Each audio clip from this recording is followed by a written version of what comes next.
Ja, mikrofonen litt nærmere på deg, så vi ganske good. Jeg har tatt meg en øl, ja. Du kjører, så... Ja, jeg sluttet å drikke veldig mange ganger da, men det var nyttårsforsette at jeg skulle slutte å drikke igjen, så holde meg ut 2026. Men, hvor lenge holdt du da? Nei, fortsatt har ikke drukket da. Oi! Men ja, nå vi bare 3 uker inne, så det ikke så mye. Men... Hvis Jeffrey Sachs har sagt sånn, nå tar vi oss et glass og en podd, da må du ta et glass, eller det liksom... Jeg har aldri drukket på podcast. Har du ikke det? Nei. Det veldig hyggelig, skal jeg si det. Nei, men det ikke det samme når du sitter her i sånn studio, så gir det mening med å sitte alene på hjemmekontoret og pilse. Du burde ha sånn der Norges litt sånn stive versjon av Bill Maher. Han har jo en sånn voldsom Chesterfield-setting med whisky og kjennis. Har du sett det formatet der? Nei. Det kan du ta, vet du. Bare med sånn litt mer norsk stramhet.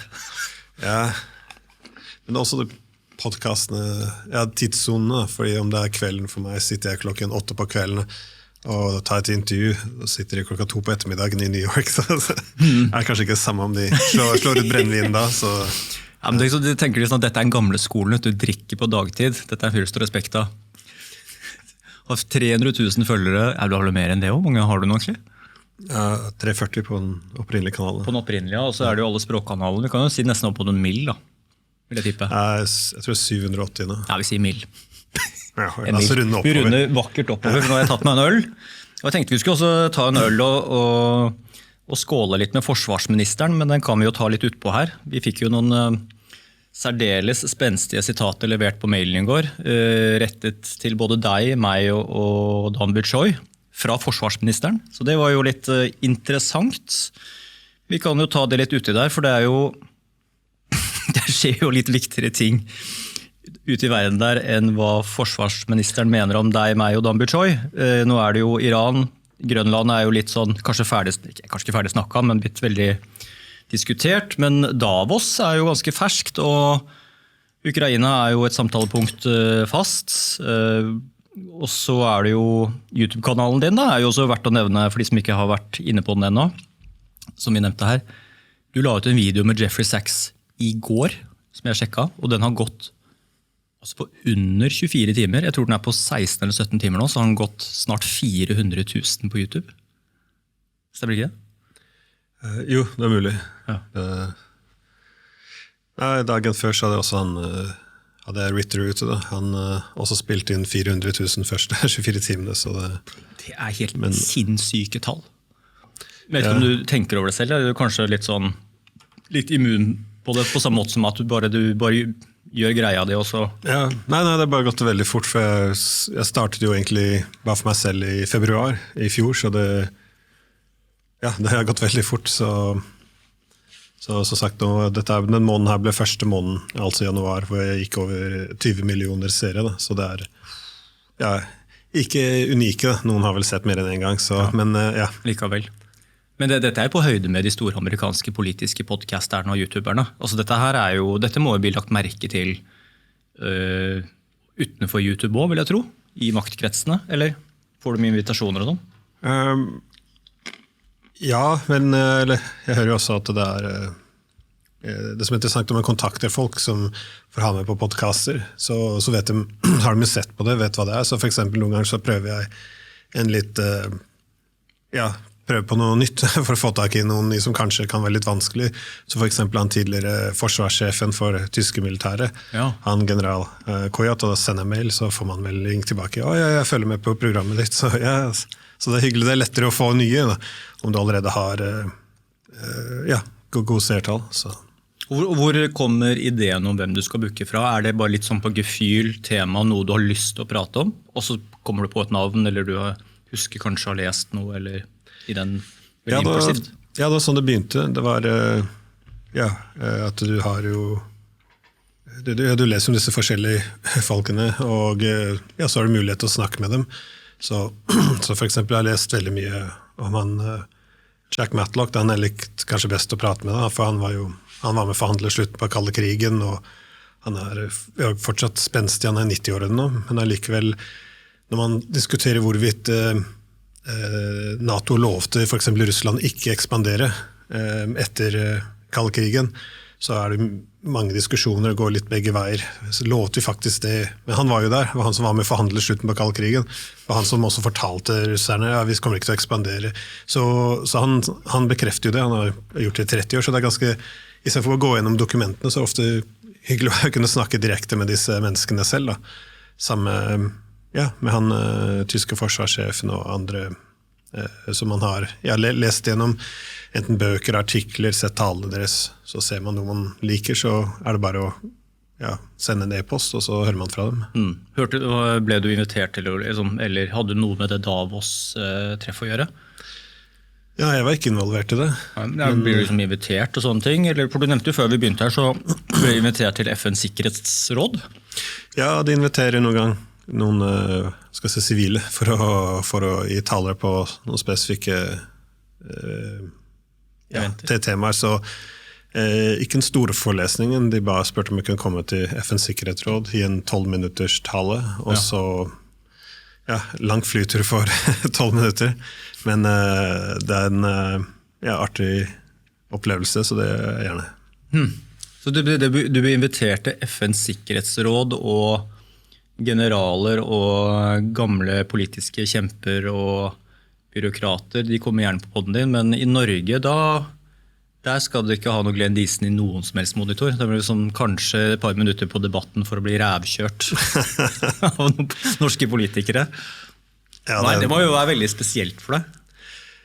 Det er litt merkelig, fordi som sagt, går man til USA, da kan du si, snakker man ambassadører eller folk fra etterretning og militær, man kan ha vanlige samtaler, samme om man drar til Kina, Russland, Tyskland, alle stedene, så kan man ha diskusjoner, men Norge er litt spesielt. Det er, du har jo sett det i mediene, det er jo blitt en slags russisk propagandist ifølge mediene, så det har vært en ganske stygg... Og forsvarsministeren også. Og forsvarsministeren, det er ganske absurd at vi har gått ned den veien der, da. Når du skal ha forsvarsministeren som skal gå rundt og kalle folk propagandister uten noen god forklaring. Den er ganske unik, men jeg tror vi nesten må bare ta den nå, for nå har vi nesten pratet oss litt inn i det. Ja, det sitter litt inne. Ja, du fikk jo samme i posten, du. Så. Ja, altså mandag. I dag er det 29. januar, torsdag. For 3 dager siden holdt forsvarsminister Tore O. Sandvik sin årlige tale for Oslo Militære Samfunn, som regnes som en viktig begivenhet for forsvarsministeren. Talen varte i omkring 45 minutter, og midt inni der sa han følgende: dette er noe jeg har fått av en journalist som var til stede på dette arrangementet. Og da sier forsvarsministeren inn i talen, og det er greit å minne om at også i Norge hører vi nå russisk propaganda mer høylytt. Både i kommentarfelt og med koseprat hos ledende podcastverter som opptrer som mikrofonstativ for Putins fortellinger. Det er grunn til å være på vakt. Så denne journalisten her da, dette er ikke publisert ennå. Jeg trenger ikke å si hva han heter eller hvilket med det er for. Det kan jo være at det ikke kom på trykk, men jeg har i hvert fall fått det her i mailboksen fra en journalist. Og det har du også. Så denne journalisten da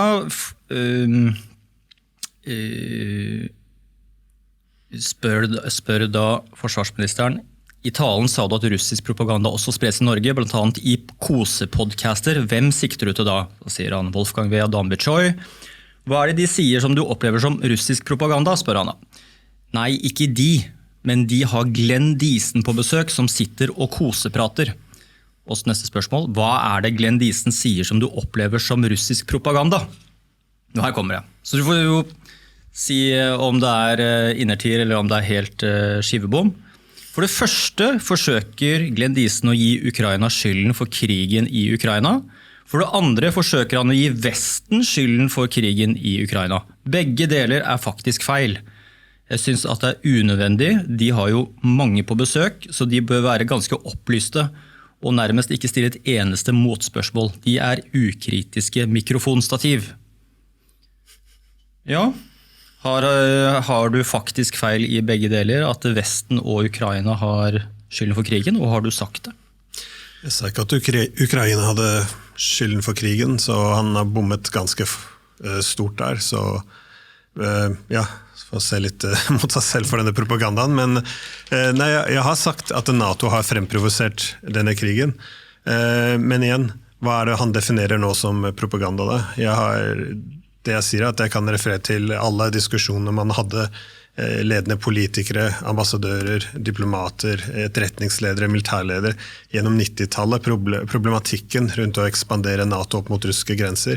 Man kan se opp mot hva som ble gjort i 2014, hva som har blitt gjort siden, og argumentere at NATO ikke var med på å fremprovosere denne krigen her. Det mener jeg er tull, og det kan man bevise, men derfor må man spørre seg selv hvorfor det propaganda. Det ikke noen diskusjon da, han har ikke lagt frem noe, hva jeg har sagt som feil, eller måten jeg har fremstilt argumentene på. Og om du hadde kommet med disse propaganda, bare sier at du propagandist for å prøve å sverte, og ja, gå etter mannen i stedet for ballen, da kan det være litt grann dustete, men useriøs. Men at dette kommer fra en forsvarsminister, det ser jeg som litt skummelt på vegne av det norske demokratiet, fordi man må jo ha, dette ganske kjennetegn ved autoritære samfunn, når staten representerer sannheten, du har offentlige sannheter. Hva forskjellen nå på om statsmakten og sannheten skal være det samme? For det det han sier, jeg ikke enig, og derfor det propaganda. Hvor diskusjonen hen her? Jeg ser ingenting, og i tillegg så det han sier, ja, vi uenige om hvordan krigen ble startet, og så nå kaller du da motparten en sikkerhetstrussel, om du sier at man snakker på vegne av eller Putins fortellinger, at det man gjengir. Det ganske ekstremt, synes jeg.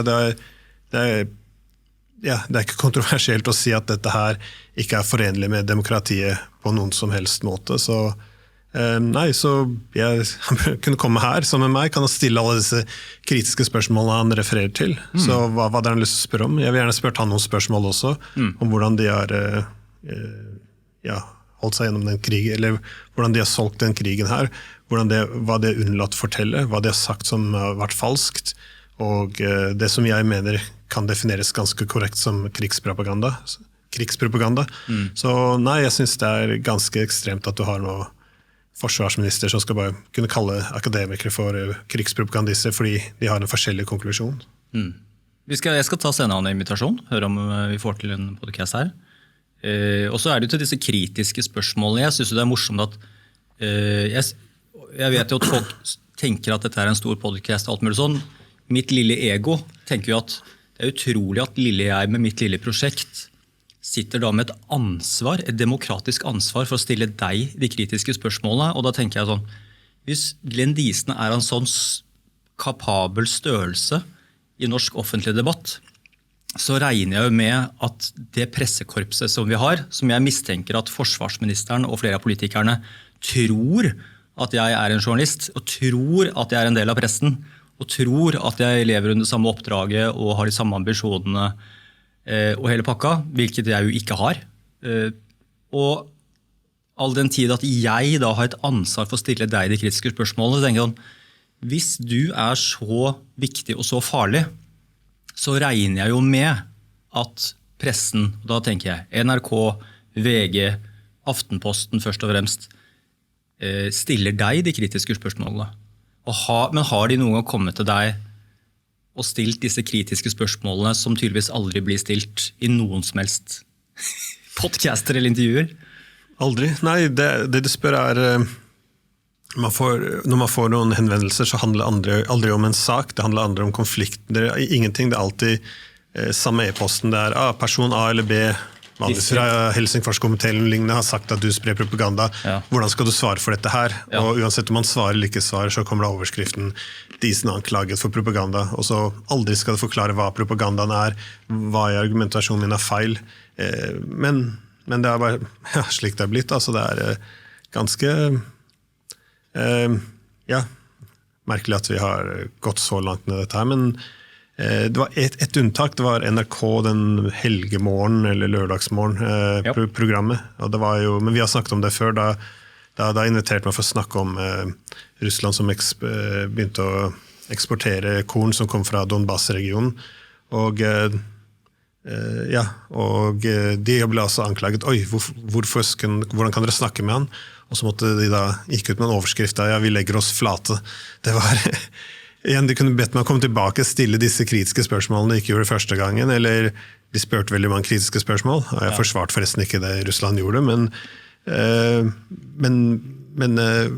som sagt, om noen journalister skulle snakket med deg, så ville det vært, ja, hvorfor gir du tale, du skal ikke gi et mikrofon til en som er blitt anklaget for propaganda, og ja, nei, så det er mye, det føles ikke som et veldig åpent ytringsrom her vi har i Norge, da. Og ja, og jeg tror, grunnen til jeg tror det går en farlig vei, eller du kan allerede se indikatoren på dette når du har 169 representanter i Stortinget, og alle mener at det er en god idé å sende våpen, og ingen mener at vi skal snakke med motparten. Da er det noe ganske galt. Og ingen journalister har tenkt å holde noen av dem ansvarlig. De har ikke tenkt å spørre dem noen kritiske spørsmål. Nei. Når du leser noen kritiske artikler om NATOs rolle i dette her, i denne konflikten, det er ingenting. Det blir jo bare avfeid som russisk propaganda, så det er ja, jeg tror mange tenker at dette her er fordi de viser lojalitet da, til vår side, men jeg tror det gjør enorm skade, fordi det første man må gjøre nå er å begynne å erkjenne sikkerhetsbekymringer til motparten, hva vi har gjort galt, også for å kunne finne politiske løsninger. Så bortsett fra Helgemorgen, som jo, er det et nyhetsprogram, eller er det et faktisk koseprogram? Jeg kjenner ikke til det. Nei, Helgemorgen, sorry. Ja. Helgemorgen. Hva slags program er det? Er det sånn feelgood, eller er det et nyhetsprogram? Jeg husker ikke helt. Det føles som et nyhetsprogram. Okay. Ja, men, uansett, bortsett fra Helgemorgen, så er det ingen norske journalister som har kommet til deg og stilt kritiske spørsmål rundt det faglige, det historiske, eller meningene dine, eller materien, den politiske materien. Det er alltid på propagandabeskyldninger og diskrediteringer. Det er det du har blitt kontaktet på. Ja, så hvem har du snakket med, hvorfor har du snakket med dem, hvor har du reist, hvorfor har du publisert der, hvem har betalt for flybilletten din, ja, hva er dine forbindelser, hvordan svarer du på den anklagen her, så det er alltid, ja, person da, aldri sak, så man, men igjen, det handler jo ikke om meg heller, om de hadde bare ignorert meg, så er det greit, men om de i hvert fall hadde introdusert noen kritiske stemmer inn i debatten rundt disse konfliktene, så hadde jo det vært en helt annen sak, men man ser jo ikke noen motstemmer i det hele tatt, og ikke bare motstemmer, men viktig informasjon som ikke kan bestrides, som allikevel ikke kommer frem i mediene. Hvorfor tror du ikke det er noen motstemmer da, hverken på tinget, mediene, skribenter, kanskje altså på Facebook er det jo et litt annet frihetsspill, men er det det at mange vegrer seg for å prate, at det er klokest å føye seg til majoriteten? Hva tror du kommer at det er så lite kritiske spørsmål og debatt om vår egen rolle oppi alt dette? Jeg tror vi har en ganske vanlig stor sånn konsensuskultur, men jeg tror også mye av det ligger i menneskets natur. Det er når du har denne store eksterne trusselen. Det mennesket først instinktivt gjør er jo å søke sikkerhet med mer tilpasse seg gruppen, så litt mer ja, plukke ut indre fiender som ikke som viker fra gruppen, og ja, mye av dette kunne gitt mening, men problemet er jo, som jeg alltid poengterer, at i internasjonal sikkerhet så må det første man må gjøre er å forsøke å redusere sikkerhetskonkurransen, og det er veldig vanskelig å gjøre dette her om du ikke erkjenner motpartene dine, hva slags sikkerhetsbekymringer de har. Så nei, det er det samme hver gang om man reiser til USA eller noen andre steder, så er det ok, det er greit. Men så snart man skal reise til Kina eller Iran eller Russland eller Hviterussland, Georgia, og det er alltid det samme. Da kommer de samme tweetene og artiklene. Ja, er det for å støtte regimet i Georgia? Er det for å støtte regimet? Så det er alltid det samme. Det er lite saklige kommentarer. Jeg burde kontakte mange, og da mener jeg ikke skal vi si, tilhengere og fans og lesere og følgere, seere og så videre, men av fagfolk, kollegaer innenfor akademia som holder hodet lavt, men har, skal vi si, kanskje ikke har et tydelig standpunkt, eller ikke vet helt hvor de står i de forskjellige internasjonale konfliktene, men er veldig åpen for alle mulige slags ståsteder i diskusjonene, som kommer og kontakter deg bare sånn, jeg tror jeg setter pris på engasjementet, men jeg holder hodet mitt lavt. Får du kontakt med mange av de? Ja, nei, veldig mange. I hvert fall akademikere, men også tidligere politikere, diplomater og lignende. Så, tidligere politikere og diplomater? Jeg har ikke lyst til å slenge ut navnet. Nei, det skal du slippe. Vi kan ta det etterpå om du ønsker. Fordi men det er mye av dette her at man skjønner jo at det narrativet som spilles ut nå, at dette ikke at det er mye som ikke stemmer. Men det er en liten fryktkultur her. Man ser jo hva som skjer om man skal kritisere statsmakten nå. Det kommer jo mange konsekvenser. Hva tror du konsekvenser har vært av at den offentlige samtalen i Norge var da, la oss si, mer balansert? Da? At man både og holdt fremdeles fram Russland som den største trusselen, men også gikk i sine egne sømmer og sin egen historie, og så på feilvurderinger. At man var litt mer åpen på at vår egen sti var ikke helt ren. Hvordan tror du konsekvensene for den offentlige debatten da? Svekker man mye av den spiriten og moralen som trengs for å opprettholde krigen? Ja, nei, det er jo helt nødvendig for å holde en krig gående, er jo nettopp å gjøre det svarte svartere, det hvite hvitere, og fjerne alt av det grå. Med andre ord, vi overdriver hvor mye vi har til felles med hverandre, og hvor gode vi er, og vi overdriver hvor forskjellige motpartene er, og hvor forferdelige de er. Jeg liker ofte å referere til han Walter Lippmann, for han skrev mye om dette her for litt over 100 år siden, om hvordan politisk propaganda ble brukt, og han sa dette her med politisk propaganda, bare gjør det veldig klart at du har en inngruppe og utgruppe. Vi representerer alltid gode, motparten er alltid det onde. Eller som vi har tendens til å gjøre i Europa, der uansett hva som skjer, vi er liberale demokrater, motparten vår er veldig autoritære, så igjen, det er snille mot de slemme. Og han sa at dette er en god tilnærming for å mobilisere offentligheten og ressurser for krig. Det var sånn amerikanerne klarte å komme seg inn i første verdenskrig også, bare presentere motparten at tyskerne var ren ondskap. Når det gode beseiret onde, dette er krigen som avslutter alle kriger, dette vil da gjøre verden sikker for demokratier, at det er denne retorikken, og det er veldig bra for å få med folket til krig. Men problemet er jo, som han diskuterte, var at så snart det var en mulighet for en fred, da ble det nesten helt umulig. Fordi hvordan kan du diskutere fred med ondskapen selv? Og jeg synes det er veldig passende det som har skjedd i dag. Vi sier jo vi skulle mobilisere hele folket til å støtte denne krigen og forklare at det bare våpen må til, det må kjempes ut på slagmarken, vi trenger ikke diplomati, fordi vi kjemper nå vi tar andre verdenskrig en gang til, dette er ny Hitler. Men problemet er nå som vi taper krigen, og ting bare blir verre og verre for hver dag. Hvordan kan vi ha en avtale, et kompromiss med motparten, og vi har sagt i årvis at dette er bare en ondskap, de har ikke noe legitimitet, ikke noen legitime interesser, ingenting av det de har gjort er et svar på våre provokasjoner. Så vi har låst oss ordentlig godt fast, og det er noe som forvirrer amerikanerne litt også nå, for de ser litt mot Europa og skjønner ikke hvorfor europeerne fortsetter nå så hardt med å dytte denne krigen her, til tross for at den er mer eller mindre tapt allerede. Når vi først er inne på det, så la oss holde Iran og Davos litt på hold. Fra forsvarsministeren til Ukraina. Hva er siste nytt der? Asle Toje hadde en liten oppdatering i denne podden her for noen dager siden. En ny by var blitt tatt, og det ser mørkere og mørkere ut. Russisk avansement fortsetter. Skal vi ta det bare sånn helt basic, så bare fortsette. Hvor står krigen akkurat nå, siden vi snakket sammen sist, for 1-2 måneder siden kanskje? Nei, det fortsetter jo det samme, veldig sånn metodisk marsj fremover. Men som sagt, det vi også snakket om før, er jo hvordan man skal måle en slik konflikt, for det en utmattelseskrig. Det når du sier at krigen skal avgjøres på slagmarken, du ikke snakker med motparten.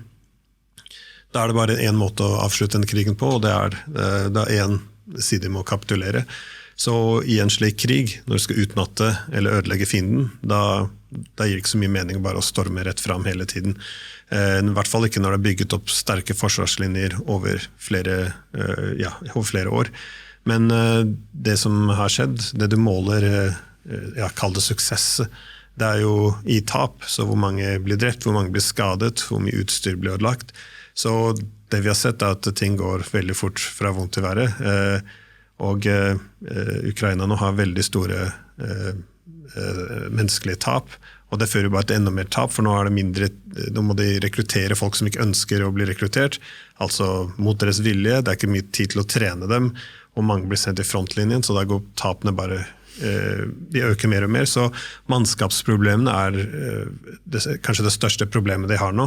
Men i tillegg så det mye utstyr de trenger som ikke kommer frem heller. Amerikanerne jo i prosessen å gi dette prosjektet over til europeerne, og europeerne har hverken penger eller våpen til å kunne fortsette denne krigen selv. Så nei, dette mannskapet utstyr et stort problem, men ellers så ser vi økonomien ikke gjør det bra. Du ser politiske friksjoner. Det mange problemer til å spille seg ut, i hvert fall med korrupsjonsanklagene eller etterforskningen, som da tar ned mange av Zelenskis nærmeste. Og det gjør han også litt mer utsatt, om da Poroshenko, Zaluzjny eller noen av motpartene ønsker å erstatte han. I tillegg så det som virkelig spiller seg opp nå, infrastrukturen. Det angrepene på Ukrainas elektriske nettverk, lyset begynner å gå ut nå, og i hvert fall den kalde vinteren her, så det ganske grusomt for i disse storbyene. Men den nye utviklingen nå som jeg også ser, det nesten en blokade på Odessa, det angrep på skipene som går ut og inn, angrep på havnene, broene, all infrastrukturen som støtter opp mot dette her. Og russerne begynner å ta mye tøffere tak, mye mer, en ganske stor eskalering. Mye av dette begynte jo også når det kom angrep på deres sivile skip, ikke sannsynligvis, men nesten helt garantert med NATOs hjelp. Hvorfor tror du det? Ja, når du har russiske oljetankere som seiler utenfor Hellas, og de blir angrepet av droner, så det vanskelig å forestille seg at dette kommer fra Ukraina. Russiske tanker har blitt angrepet med droner utenfor Hellas. Var det før jul, eller? Ja, før jul.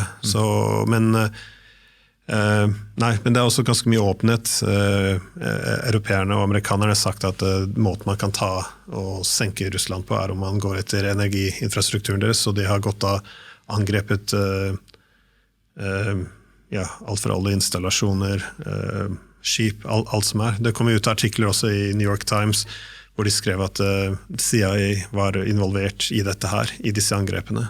Så det ikke en stor hemmelighet lenger. Jeg vet ikke om de skriver om det norske medier, men det ikke noen stor hemmelighet lenger at NATO-land har deltatt i disse angrepene. Og det jo etter russisk energi, og da ser vi også at russerne har eskalert veldig drastisk. Men de eskalerer ikke direkte mot NATO, de eskalerer mot ukrainerne, så det de som alltid får smellene. På sikt da, tror du, hvis disse tingene kan bevises, eller allerede bevist, altså det her bare da neste steg som en hevn for NATOs og CIAs påvirkning på krigen og bidrag, skjulte bidrag, kommer det til å få konsekvenser senere? Ja, jeg tror det. Fordi i slutten av kriger, det derfor jeg veldig bekymret nå, da endrer mye av dynamikken seg. Det første jo at den tapende siden, som da NATO og Ukraina, når man holder på å tape, da kan man fort bli desperat og gjøre farlige ting man ellers ville ikke ha gjort, altså en eskalering. Men også den seirende siden, som nå Russland, de kan jo også nå eskalere, nå som den ukrainske hæren mer og mer under kontroll. Så begynner det selvfølgelig å spørre seg selv etter hvert. Litt arroganse kan komme frem også, nå som de har seiret, men så kan de også begynne fra et mer pragmatisk ståsted, begynne å spørre seg selv hvorfor tillater vi ha disse NATO-landene som sender droner, overvåkningsdroner rundt over Svartehavet og plukker ut mål som skal angripes. Og dette ja, så det, på et eller annet tidspunkt, så hvorfor skal de ikke skyte ned disse her? NATO har jo bidratt nå til å drepe 10 000 av russiske soldater, men de skal ikke skyte ned en drone. Det er veldig vanskelig å kunne forklare den til egen befolkning, så jeg tror det kommer nå som proxyen er under kontroll, mer under kontroll, så tror jeg det kommer til å se litt mer mot å reetablere avskrekningen til NATO. Men jeg tror det kan gå over flere stadier, så det må ikke... Jeg tror om det skulle angrepet et NATO-land direkte, så tror jeg det først ville gått etter Tyskland for å slå ut litt av logistikken, noe av infrastrukturen som da brukes å levere våpen. Tyskland ville vært det første målet? Ja, det er mye sinne mot Tyskland, og de har ikke atomvåpen, så det er tryggere. Så man hopper bare bukk over Polen og går rett på liksom Tyskland for det er kjernen av EU? Det er ingen som visker til meg, det kan hende at det går etter Polen også, men det er i hvert fall Tyskland, og er det ganske mye sinne mot det. Er det også fordi at er det tyskerne som fører intensitetslinjen mot Russland gjennom Ukraina? Er det de som er det førende ordet i EU på hvor hardt man skal bidra og hvor hardt man skal trå til? Ja, nå som amerikanerne har ikke meldt seg ut, det er fortsatt veldig... man hører nesten at det ikke er med nå lenger. Det er fortsatt amerikansk etterretning som er over hele Ukraina. Det er fortsatt amerikanske generaler som planlegger krigen i Tyskland. Det er amerikanske våpen, det er amerikanske satellitter, amerikansk etterretning, de plukker målene. Det er amerikanske våpen, det er til og med amerikanske, ikke soldater, men hva det heter, sånne... contractors som også bruker våpne som skyter inn angriper mål inn i Russland, så amerikanerne er fortsatt dypt involvert i den krigen her, men mer og mer så ønsker de å outsource dette her til europeerne, så europeerne kan krige mot Russland i stedet for dem, men Tyskland har jo nesten veldig entusiastisk tatt på seg den oppgaven. De sier jo det er mer det mest aggressive nå, med tanke på språkbruken og også ambisjonene. De ønsker å være den største militærmakten i Europa. Jeg tror ikke det kommer til å skje, men det er ikke noe resten av... Større enn Frankrike, altså med sitt atomvåpen og sin kapasitet? Ja, jeg vet ikke hva Merz er ute etter når han sier dette her, men det er også mulig at de bare ordner seg noe atomdeling med Frankrike eller Storbritannia, så det er litt uklart. Men jeg tror de vet at de er på vei mot en konflikt nå, så jeg tror de kommer til å se etter noe mer beskyttelse. Så var det han Merz eller tyskerne som sa at det er ikke usannsynlig at det bryter ut en krig med Russland i 2029 eller 2030? Ja, jeg tror 27 eller 29. Ja. Det var så til, ja? Jeg vet ikke, de flytter frem datoen hele tiden. Jeg vet ikke... Men har det skjedd gjennom historien tidligere at man så gjennom den offentlige samtalen bare sier det er høyst sannsynlig at det bare bryter ut en krig om 2-3 år. Ja. Det virker jo veldig forutbestemt at man ser nesten ikke noe annen utvei av dette ender i krig om 2-3-4 år. Er det typisk for europeisk historie, eller er det liksom noe nytt? Ja, man vet veldig lite om disse kommentarene, fordi de forklarer aldri hvorfor, nøyaktig hvorfor. Hvorfor starter denne krigen akkurat på dette årstallet her? Er det Russland har bestemt seg for å gå videre? At de skal marsjere mot Berlin? Ønsker å underlegge hele Europa? For om de må faktisk si disse ordene høyt, så gir det jo ingen mening. Fordi hva planen skal de underlegge seg? Tyskland, Polen, alle disse landene hvor ingen ønsker at de skal være. Ingen i russiske befolkning kommer til å støtte dette. Russlands viktigste allierte kommer ikke til å støtte dette her. Og har egentlig Russland kapasitet til å holde Polen, Finland, Tyskland? Nei, det er nettopp det. Trusler må ses ut fra kapasitet og intensjoner. Russland har ikke kapasitet til å gjøre dette her, og det er ingen som har vist noen indikasjoner på at dette er intensjonen deres heller. Så det gir ingen mening. Det er litt at vi drømmer oss bort i disse andre verdenskrigsfantasiene igjen. Det betyr ikke at det kan bli krig. Jeg tror faktisk at det er mer sannsynlig nå at det blir krig enn ikke. Men grunnen til det er jo at de ser at dette her har vært en krig som har blitt kjempet, hvor NATO har brukt ukrainerne for å kjempe for å svekke Russland. Og på et eller annet tidspunkt så om de fortsetter å eskalere, angrep blir mer og mer direkte, så må de da svare for å reetablere sin avskrekning. Og de sier dette her fordi det det de hører fra amerikanerne. Keith Kellogg for eksempel, som han representanten, eller en av utsendingene til Trump, han sa jo dette her, han en av større Russland-hauken, han sa at dette var det beste opplegget de noen gang har hatt. Det var, de kan bruke ukrainerne for å slå ut russerne, så kan de fokusere på Kina i stedet for. Dette noe du hører fra Mitt Romney, du hører fra Lindsey Graham, du hører fra Mitch McConnell. Alle dem har sagt mer eller mindre akkurat dette i samme ord, at det det hensikten det. Fintuner man ikke bare? Altså, har man fått litt motsatt effekt at Russland har fått gira opp kvaliteten på sitt militære, og de har kvittet seg med gammelt materiell, produsert opp nytt, fått en militær økonomi? Har det liksom vært litt motsatt effekt av den eventuelle intensjonen? Nei, helt klart. Jeg tror den hæren som fantes i 2022, den finnes ikke nå lenger. Det den hæren de har bygget opp nå, den veldig moderne, med tilpasset nåværende teknologier. Så jeg tror man har kanskje skapt et monster her. Og dette et problem. Så når man møter slutten, så ønsker man jo, man ser at en krig tapes. Dette helt feil tidspunkt å begynne å eskalere videre på, fordi da blir det en direkte konflikt, og en amerikaner ikke har lyst til å kjempe det. Hvordan, det blir kanskje eller kanskje du vet, eller har en viss anelse i og med at du har pratet med så mange forskjellige personer på høyt plan, på så mange forskjellige nasjonaliteter og nivåer, men hvordan ser Vesten og NATO på en potensiell krig med Russland, eller en fullskala krig i Europa mot Russland? Hvordan vil den se ut og spille, og det i en tid med droner, sjø, land, satellitter, raketter, atomvåpen? Altså, hvordan vil en sånn krig utarte seg?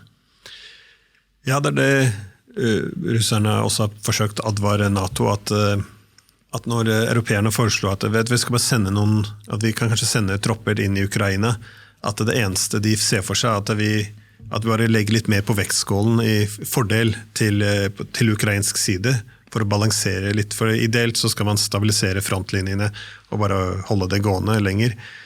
Men det russerne har gjort veldig klart, at det en slik krig de har kjempet mot ukrainerne, men dersom europeerne blir med direkte, den ideen at de bare skal kjempe på ukrainsk og russisk territorium, at det sånn krigen skal være avgrenset, den de ikke med på i det hele tatt. Så de har gjort det veldig klart, og jeg tror det ville vært mye sterkere våpen, mye mer brutal krig vi ville da sett. Og det en god indikasjon på alle disse nye missilene de utvikler også, de som klarer å komme seg gjennom alle luftforsvar, for det bygges jo veldig mange av dem nå, i hvert fall den Oreshnik-missilen, og den ment for oss. Den har de allerede begynt å bygge mye av. Hva mener du at det ment for oss, altså for Norge? Ja, om det blir direkte krig, om NATO eller europeiske land bestemmer seg for å gå direkte inn i den krigen her, mer direkte enn de allerede har gjort. Da disse missilene ment for når krigen i så fall eskaleres. Og de missilene her som du nevnte nå, de kan gå forbi luftforsvar, inn mot byer, militære installasjoner, og man kan feste på alt fra taktiske til ganske store sprengkapasiteter på disse tingene? Ja, det kan også putte atomvåpen på dem, så de kan ikke stoppes. Jeg hadde nylig For de går så fort, eller for at de Ja, så fort, så måten de blir levert på. Jeg hadde man ønsker litt mer om det, jeg hadde Theodore Postol på podcasten min. Han en ledende atomforskerne på MIT. Han har også jobbet som rådgiver for Pentagon, for alt som handler om atomvåpen og leveringssystemene. Så det var ikke så mye podcast som en forelesning. Han bare kom på, så hadde en slide, så gikk han forklare hvordan disse våpnene fungerer. Og som han sier, det finnes ingen måte å stoppe dette her på. Så det Dette besitter russerne nå? Eller holder de på å produsere? Nei, de har allerede angrepet 2 ganger med det i Ukraina, men da putter de på sånn dummy, ikke et ordentlig krigshode, for å begrense utfallet. Men Macron har jo også gått ut og sagt at i Europa vi trenger noe slik våpen. Fordi når det skal gå opp eskaleringsstigen, så må det jo det ikke det enten så skyter på hverandre på slagmarken, eller så sender de atomvåpen. Det flere steg oppover her. Og nå kan da russerne begynne å sende inn ganske veldig sterke raketter, som da kan unngå alt luftforsvar og slå til hvor de vil. Og Europa egentlig ganske svakt stilt å forsvare seg selv. Så jeg vil tro infrastruktur, de vil gå først etter infrastrukturen, og så, men ja, ikke denne sakte krigen som de har gjort mot ukrainerne. Det vil bli noe veldig annet. Okay, hvis vi ser for oss Europakartet som et slags brettspill eller et strategispill, dataspill, spillteoretisk, og vi deler opp en potensiell krig i forskjellige faser, så vil den første fasen være bombing, raketter, missiler, ta ut infrastruktur. Da snakker vi alt fra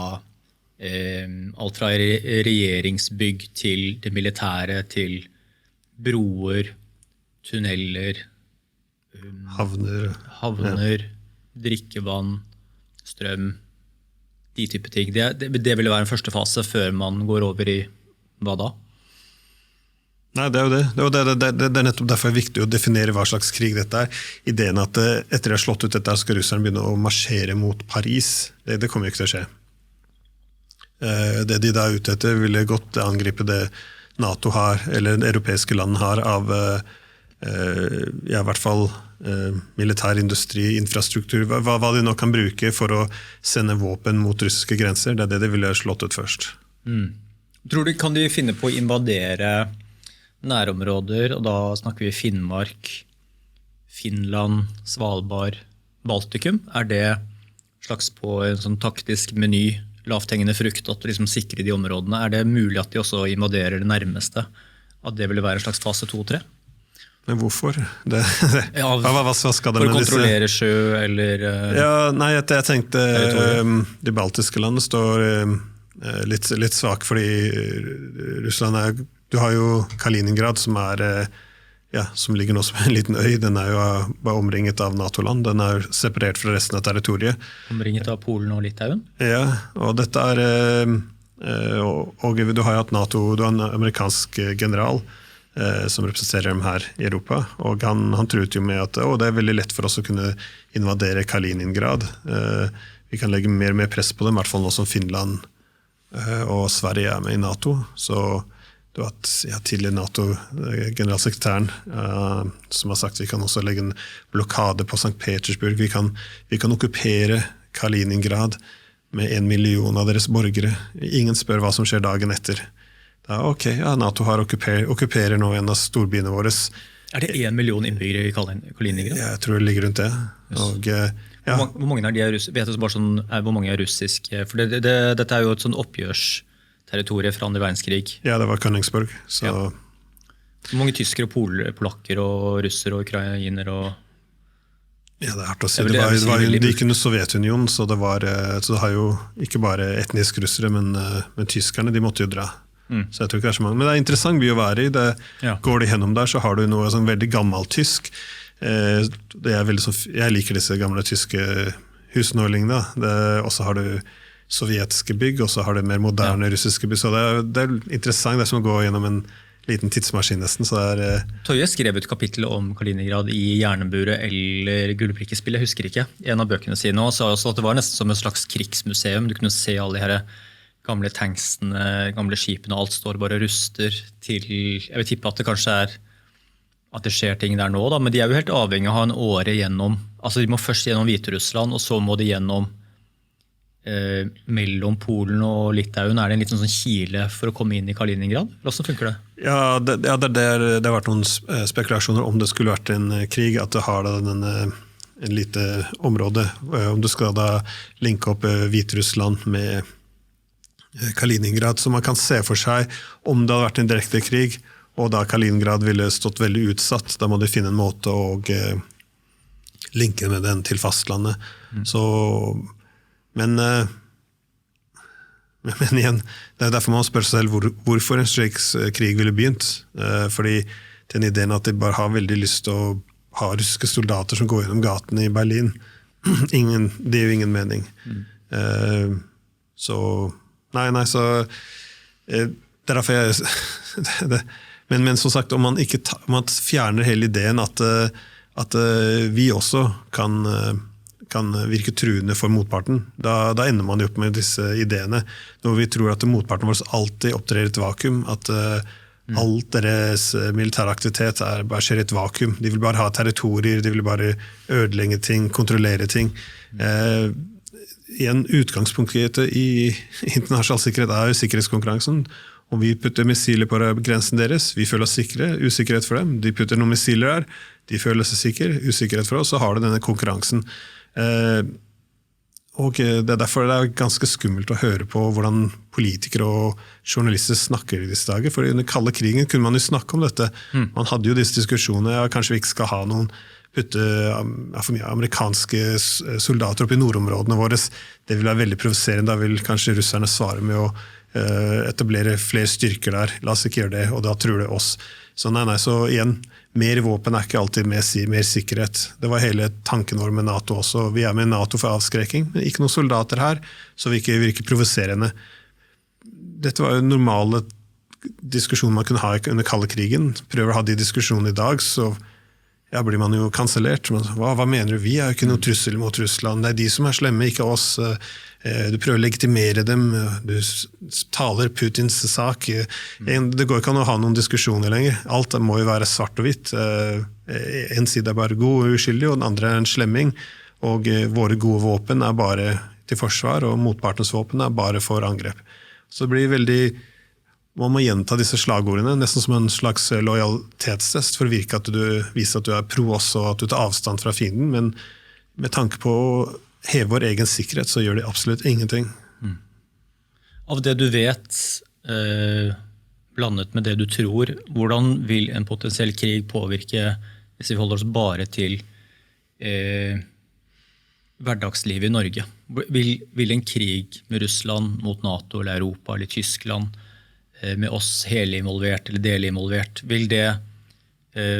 hvordan vil det forandre oss og våre prioriteringer? Vil vi kunne se noen veldig store endringer på hvordan vi lever i Norge om noen år, hvis vi i krig, Ja, i krig. Verdens største atommakt. Det kan gå igjen, og dette en problematisk krig. Hvordan kjemper man en krig mot verdens største atommakt?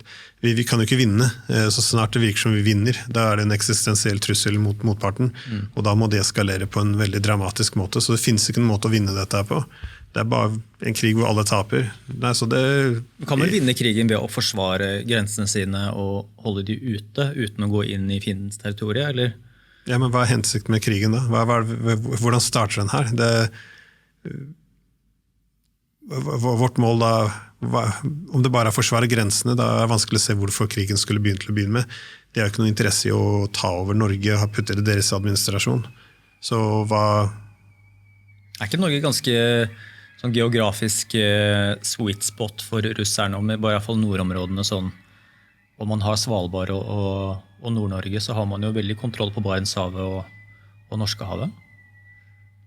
Jeg kan ikke tenke meg det. Du kunne sagt det samme om amerikanerne. Hvorfor skal ikke de ta Svalbard? Hvorfor skal ikke tyskerne ta det med den logikken? Jeg tror de har nok territorier. Jeg kan ikke se for meg at dette noe de...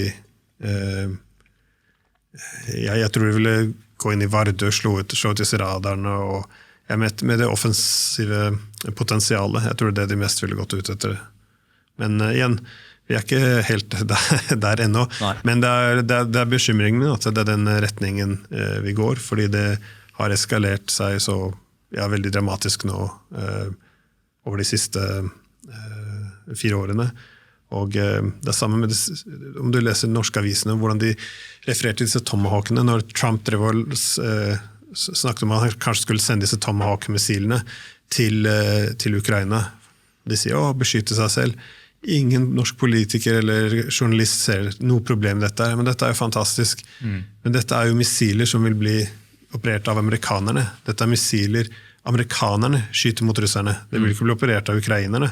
Så dette amerikanske våpen brukte amerikanerne, følger amerikanske satellitter, og målene vil bli plukket av amerikanerne. Ukrainerne har ingenting å gjøre med dette å gjøre. Så det vi snakker om at USA skal gå til krig mot Russland. Det var jo aldri aktuelt, og derfor tok jo Trump hele den Tomahawken av bordet. Han har kjent at det kunne starte 3. verdenskrig. Men man kan jo aldri vise noe forståelse for motparten, for det blir nesten sett på som landssvik. Samme var jo i bare se hvilken retning vi har gått i mai i 2024, så ble da Russlands disse radarsystemene som var for tidlig detection for å om det kommer under atomangrep, at det var tidlig av varsel, så de skal vite om det et atomgrep som kommer. Disse ble angrepet. Dette ikke noe hensikt for krigen i Ukraina, det ingenting å gjøre med det. Og disse ble angrepet med droner, som i all sannsynlighet hadde støtte fra noen NATO-land. Året etter så man da i juni av 2025 så det angrep på disse bombeflyene, som en del av atomforsvaret til Russland. De står parkert ute til og med, så det skal kunne ha åpenhet, så amerikanere vet at de ikke i luften for å ha et atomangrep på dem. Ble de bombet igjen, norske medier, hva de sier? Men det flott, de har lov til å forsvare seg selv. Angriper atomforsvaret til Russland. Dette ikke noe man ønsker jo ikke at de skal føle at deres atomforsvar blir nå ødelagt, at det NATO ute etter. Da må man spørre hva intensjonen Og nå sier russerne at dette angrepet nå i desember mot Putins residenshus, at det også var for å slå ut en sånn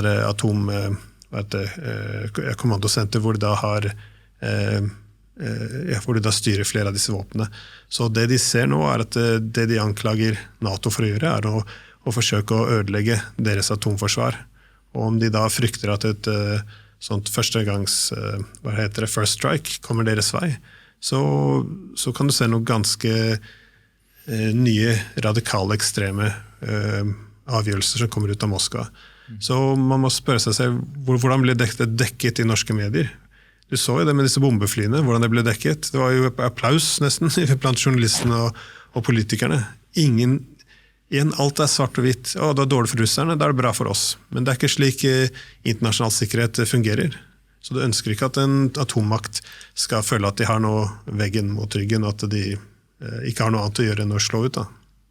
Så hvor tror du vil skje først? Altså fordi hvis man skal følge logikken at Russland kommer til å angripe Europa, så vil jo Russland bli nødt til å gjøre et simultant angrep på flere fronter, i og med at et angrep på Norge eller Finland eller Litauen eller Tyskland vil jo utløse den samme reaksjonen. Ikke det liksom litt logisk at hvis Russland skal finne på å angripe, så vet du jo også at de angriper hele NATO på en gang? Ja, det tror jeg ikke. Hele NATO på en gang, så ville den eskaleringen, da ville det vært helt ut av kontroll. Da vil neste steg inn til atomvåpen bli alt for nært, så jeg tror ikke sånn stort overraskelsesangrep på hele NATO vil være tilfelle. Jeg ser mest sannsynlig åpning. Men hvis de går inn i et av de landene, så vil jo det utløse denne artikkel 5. Ja, men folk må lese en artikkel 5, de ofte fokuserer på at det står et angrep mot en, kan regnes som et angrep mot alle, og så leser du resten av den setningen, så står det, og da resten av NATO kan da bestemme hvordan de ønsker å svare, som kan inkludere bruk av makt. Men du kan skrive et sint brev også, du må ikke gå inn i krigen. Jeg synes alle burde lese en artikkel 5, for jeg tror den har blitt solgt for noe annet enn den faktisk Da. Ja. Men det betyr jo ikke at alle ville svart, men det jeg tror det mer de kaller det sånn bloody nose, det jeg ser som en mest sannsynlig måte en direkte krig med NATO vil starte, om tyskerne da bestemmer seg for å bruke disse Taurus-missilene mot Russland. Det da disse missilene tyske våpen, det vil da bli brukt av tyskerne for å skyte målet inn i Russland. Da kommer nesten helt garantert, tror jeg, Russland til å angripe tilbake. Det jo en krigserklæring, ikke det? Altså, det en krig, men det det samme med disse mange våpen som blir brukt nå. Det amerikanske, britiske våpen brukt av amerikanere og briter. Jeg snakket med han John Mersheimer, han jo kanskje mest respektert sånn internasjonal politisk akademikeren vi har her i verden. Han gjorde også det poenget at det ikke noe hensikt å kalle dette en stedfortrederkrig lenger. Vi har for lengst gått over denne streken. Dette nå direkte krig, og det derfor dette grusomt farlig. Men jeg tror at disse terrorismissilene blir brukt mot Russland. Da kommer Russland til å slå tilbake mot noen tyske mål. Da det et begrenset det man kaller som bloody nose. Du slår til, bare så slår ut noen logistikk, noen havner, jernbaner, noen sannsynligvis industriene da, hvor disse våpnene utvikles, og så sier man dette her var et direkte svar på missilangrepet som Tyskland tok mot Russland. Om dette skjer igjen, så kommer det et mye større svar. Og da har tyskerne og NATO en mulighet. Da har de et valg. Skal vi svare nå tilbake til Russland, men da svarer Russland, eller skal vi deskalere? Og da er det mye som kan gå galt. Så helst vil man ikke. For NATO så er det en dum vei å gå, fordi vi setter oss selv i et dilemma. Enten kan NATO da virke helt impotent, ved at de ikke, Russland slo tilbake, da får vi ikke gjøre noe da. Eller så slår vi tilbake, men da sannsynligvis er det en veldig stor sjanse for atomkrig. Så vi har ikke lyst til å sette oss selv i en sånn situasjon. Det er noe amerikanerne har vært veldig bekymret for også. Om man provoserer russerne til å gjøre et eller annet, da må vi velge. Skal vi vise at NATO ikke har vært noe, eller skal vi velge atomkrig?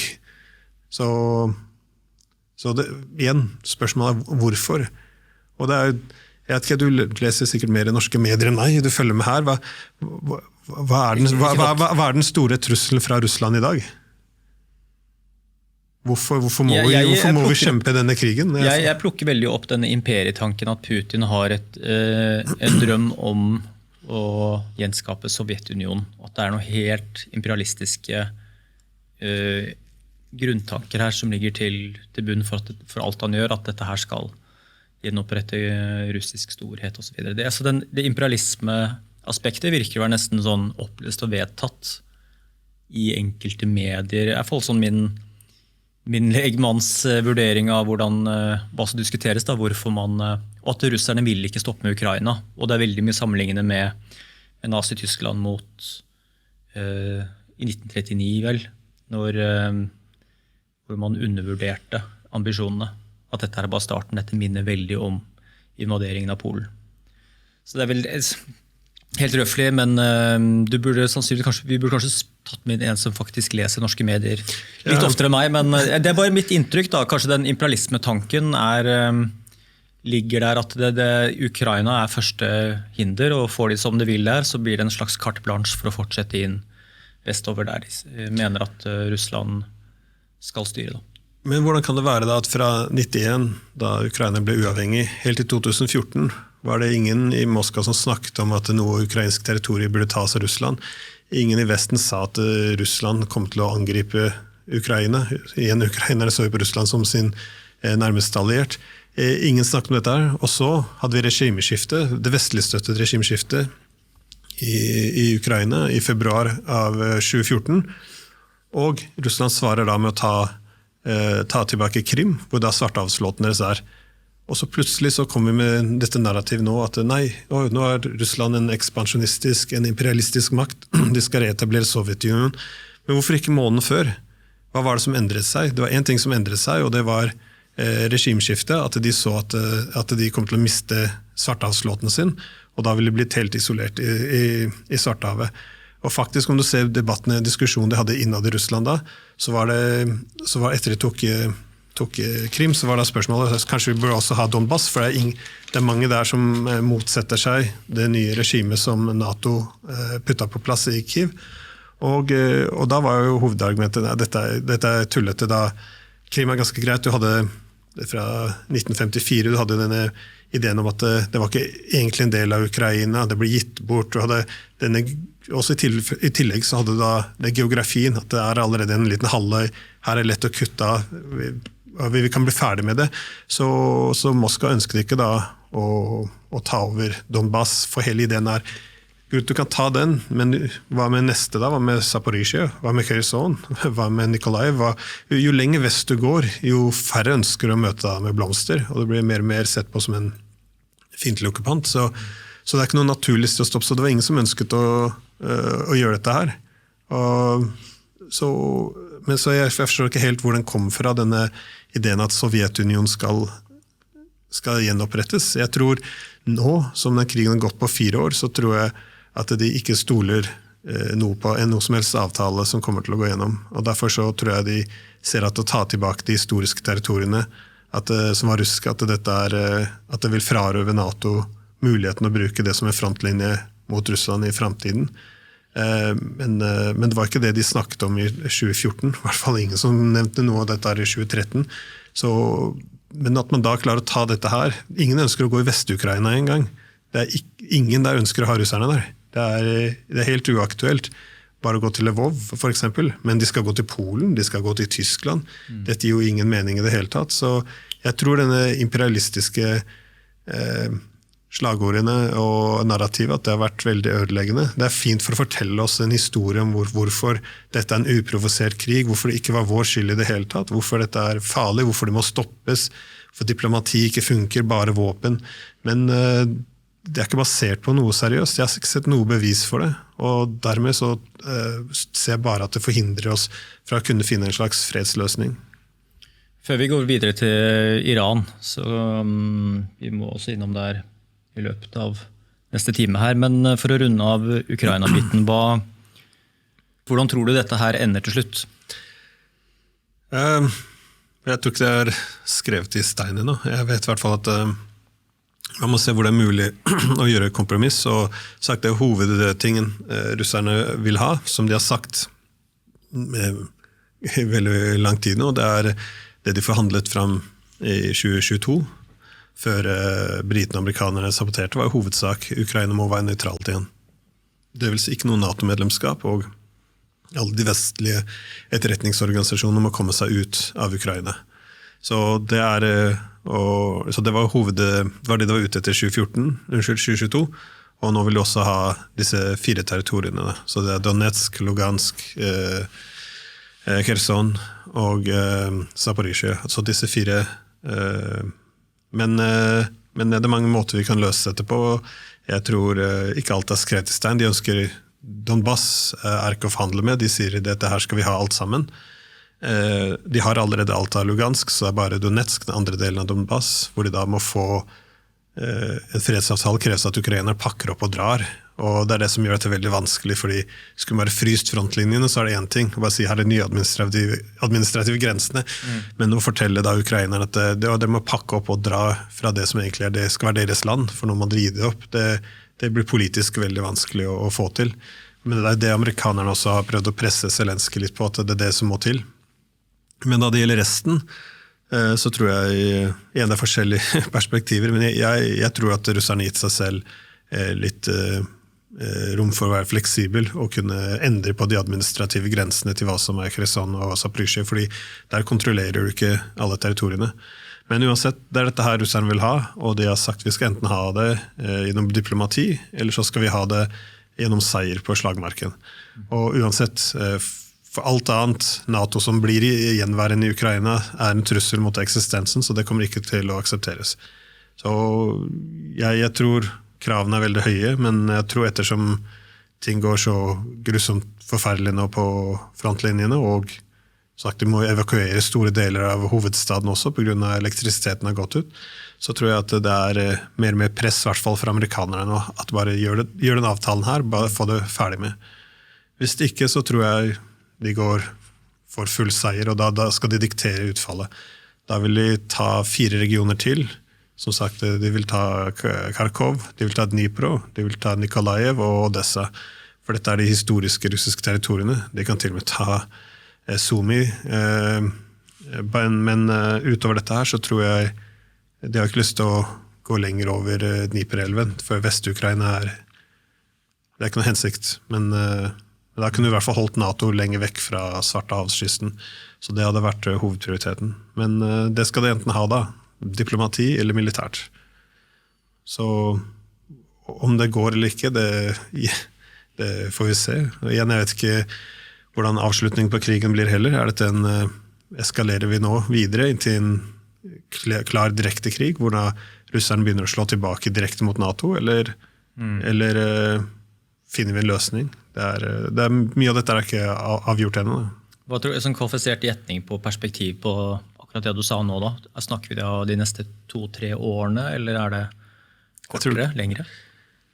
Jeg tror det er mange måter, jeg vet ikke. Det er de som ikke, på vår side da, i Europa, de som ikke ønsker en fredsavtale, jeg tror mange ville sett på det som en fordel bare gå inn i et nytt stadie av krigen, altså ha mer offisielle krigen over, men det da tar et det var litt mer sånn guerrilla warfare, eller noe I den duren, for du kan gjøre noe annet I stedet for. Å bare motsette seg russisk okkupasjon. Men det er mange som motsetter seg ideen at man tar en ferdig streik under hele greia. Så, men jeg kan ikke se for meg at krigen I den formen den har nå kan fortsette mye lenger enn 2026. Det ser en ganske stor utmattelse nå, og mye av det nesten ren matematikk. De regner ut hvor mange soldater klarer å rekruttere I Ukraina, og så hvor mange de da skader eller dreper hver måned, og så regner de nesten på dette. Og så kan de gjøre noen ting for å påvirke regnestykket. De kan åpne nye fronter, som du ser nå oppover hele, bare de siste 3 dagene har de åpnet nye både I Kharkov og I Sumy-regionen, hvor de da tvinger ukrainerne til å fordele styrken over større områder, og da det flere steder lettere å slå gjennom, omringe soldater, og hvor de da stiller seg sterkere fra russisk side. Så det veldig mange ting de kan gjøre, men uansett, om du bare går gjennom den matten de har, så ser det ut til at dette ikke kan fortsette veldig mye lenger. Da. Men igjen, jeg kan ta feil. Jeg overrasket over hvor godt ukrainerne har kjempet I dette her. Da. De har holdt mye lenger enn jeg hadde trodd. Jeg trodde dette kommer til å avsluttes I 2023 eller 2024, men de holder jo på. Det noen lange linjer eller noen koblinger til det som foregår I Iran med Russland og Ukraina, eller det 2 helt vidt forskjellige separate hendelser, situasjoner? Alt jo bundet litt sammen, men jeg tror mye av Iran, eller politikk mot Iran, drives jo også ut av Israel. Israelerne har jo ganske mye innflytelse over amerikanerne, så men jeg tror det blir nok mer krig der nå. Det kan skje ganske fort også, fordi amerikanerne har nå bygget opp ganske mye militære kapasitet der I regionen. Trump snakker om at han vil ha en avtale, men de sier ikke hva avtalen handler om. Så, men jeg tror regimet skal gå av, må tro. Ja, ikke sant. De pleide å snakke om disse atomanleggen deres, at det ikke var at de amerikanerne sa at dette ikke for sivilt, det et hemmelig atomprogram. Men det jo med åpne nå om intensjoner, og hver gang de skulle ha en avtale med dette atomprogrammet, så hadde det vært lett å få til en avtale. De hadde en avtale før amerikanerne trakk seg, men hver gang de snakker om atomprogrammet nå, så sier de, men det må også linkes til hvor mange iranske missiler de har. De skal ikke ha så mange, skal ikke være så langtrekkende. Også dere må ikke ha disse partnerskapene med Houthine I Yemen, med Hezbollah I Libanon, med Hamas I Palestina. Så dere må begynne å gi opp disse partnerskapene, også deres allierte I Irak, dere må distansere dere. Så med andre ord, de linker mange ting som ikke har noe som helst å gjøre med dette atomprogrammet til en atomavtale. Så om de skulle gi opp sine allianser, om de skulle gi opp sine missiler, så ville de ikke hatt noe forsvar. Da neste steg bare for amerikanerne I Israel å ødelegge dem. Og jeg tror det de ser nå ganske god grunn. Iranerne ser dette som en trussel mot deres eksistens, fordi om det regimeskiftet du ute etter, hvem det som skal ta over da? Noen snakker om, men kanskje disse forskjellige gruppene, du har noen som regnet som terrorgrupper, andre noen demokratiske grupper, andre det gamle kongefamilien, flest har ikke vært der på nesten et halvt århundre. Alle disse mulige, men de liker jo ikke hverandre de heller, så det finnes ikke en opposisjon egentlig, tror jeg, som kan forene landet, så da vil nok landet blitt brutt opp, tror jeg, og ødelagt. Det var en artikkel for en uke siden I Wall Street Journal, hvor de faktisk titelen var noe av den duren, da. Hvorfor fragmenteringen av Iran ikke ville vært så dårlig likevel. Det bare, litt som man ofte snakker man gjorde det samme I Irak, når krigen gikk ikke bra, da snakket man om kanskje vi skal bryte det opp I mindre biter, sa det samme I Syria, kanskje vi skal bryte opp I mindre biter. Jeg tror det også det som det mest sannsynlige man kommer til å gjøre I Iran, da. At det blir for store til å håndtere. Men hva det du ser I protestene hos folket? Noen kaller det et folkemord nå, det jo flere Jeg vet ikke hvor bekreftet alt dette her nå 29. januar, men jeg synes jeg leser mer og mer om det, men veldig lite i norske medier da, av en eller annen grunn. Men at det til tusenvis av drepte, enda flere fengslede og sårede, at myndighetene rett og slett går løs på sin egen befolkning for å få kontroll over dette her. Hva leser du av alt det som foregår i Iran nå? Det jo en informasjonskrig på gang også, og det ofte da vanskelig å skille det som sant fra som de ønsker å selge det. Men jeg tror disse tapstallene overdrevet av den årsak at man ønsker da å legitimere bruk av militæret. Så nei, oppskriften på det jo ofte mye av det samme. Man bruker økonomiske midler for å destabilisere et land, så samtidig så bygger man opp da muligheten for å ha en radikal gruppering innad i disse protestene, som da kan bruke vold, tvinge fram et svar fra myndighetene, og så enten så har de suksess i regimeskiftet, eller så kommer da USA eller NATO inn for å hjelpe da, altså folket mot regjeringen deres. Så det var også oppskriften de hadde i Syria. Du hadde Wikileaks og disse kablene som kom ut, og da var de ganske åpne om dette her. Vi kan støtte forskjellige opposisjonsgrupper, væpne dem, trene dem, og samtidig også gjøre det veldig klart til regimet i Damaskus at det det vi gjør, i håp om at de da vil overreagere når et eller annet skjer. Så skapes splid da mellom innad i landet. Og jeg tror mye av det som har skjedd, du nevnte Davos tidligere, du hadde han Treasury Secretary Scott Bessent, han ble jo intervjuet der. Han satt jo med det største glis og forklarte, men vi har over årene nå puttet veldig mye press på iransk økonomien og valutaen for å gjøre livet så vanskelig som mulig for folk i Iran, med håpet da om at de skal ta til gatene, og at dette skal føre til politisk ustabilitet. Så han tok mye stolthet etter det. Han kalte dette economic statecraft, sier han. Så vi trengte ikke å fyre et skudd. Så har du da, når protestene begynte, så har det tidligere han CIA-direktør, Mike Pompeo, som går ut på Twitter og sier godt nyttår til alle protestantene som går ut i gaten. Ikke protestantene, det ikke riktig. Demonstrantene, jeg beklager, protestantene, det var ikke riktig. Demonstrantene som går rundt i gatene, og Mossad som går blant dem, så om du går på israelske nyheter, det mer ærligere enn våre, synes jeg, så skriver de om at det blir sendt veldig mye våpen til de mer radikale gruppene innen demonstrantene, nettopp for å kunne utnytte dette her. Så du mener at det Israel og USA som orkestrerer opprøret i Iran og prøver å få styrta pressestyret? Jeg tror ikke det enten eller. Jeg tror ofte det man bygger opp for noe, og man utnytter. Så du bidrar til å skape mye misnøye blant befolkningen. Men som sagt, det veldig mye. Hadde jeg kunne valgt en regjering for Iran, så ville jeg nok valgt en annen. Det er ikke det mitt ideelle pressestyret? Jeg vil ikke ha noe pressestyre der. Men igjen, ofte når krigspropagandaen kommer inn, så det enten så elsker du pressestyret, eller så støtter du regimeskiftet. Det finnes ikke noe mellom. Så jeg tror det en del av begge deler. Det sikkert mange som ikke fornøyde med dette. Og da amerikanernes jobb jo da å fyre opp blant misnøyen, og sørge for at dette her kan da ta form av et eller annet væpnet opprør og regimeskifte.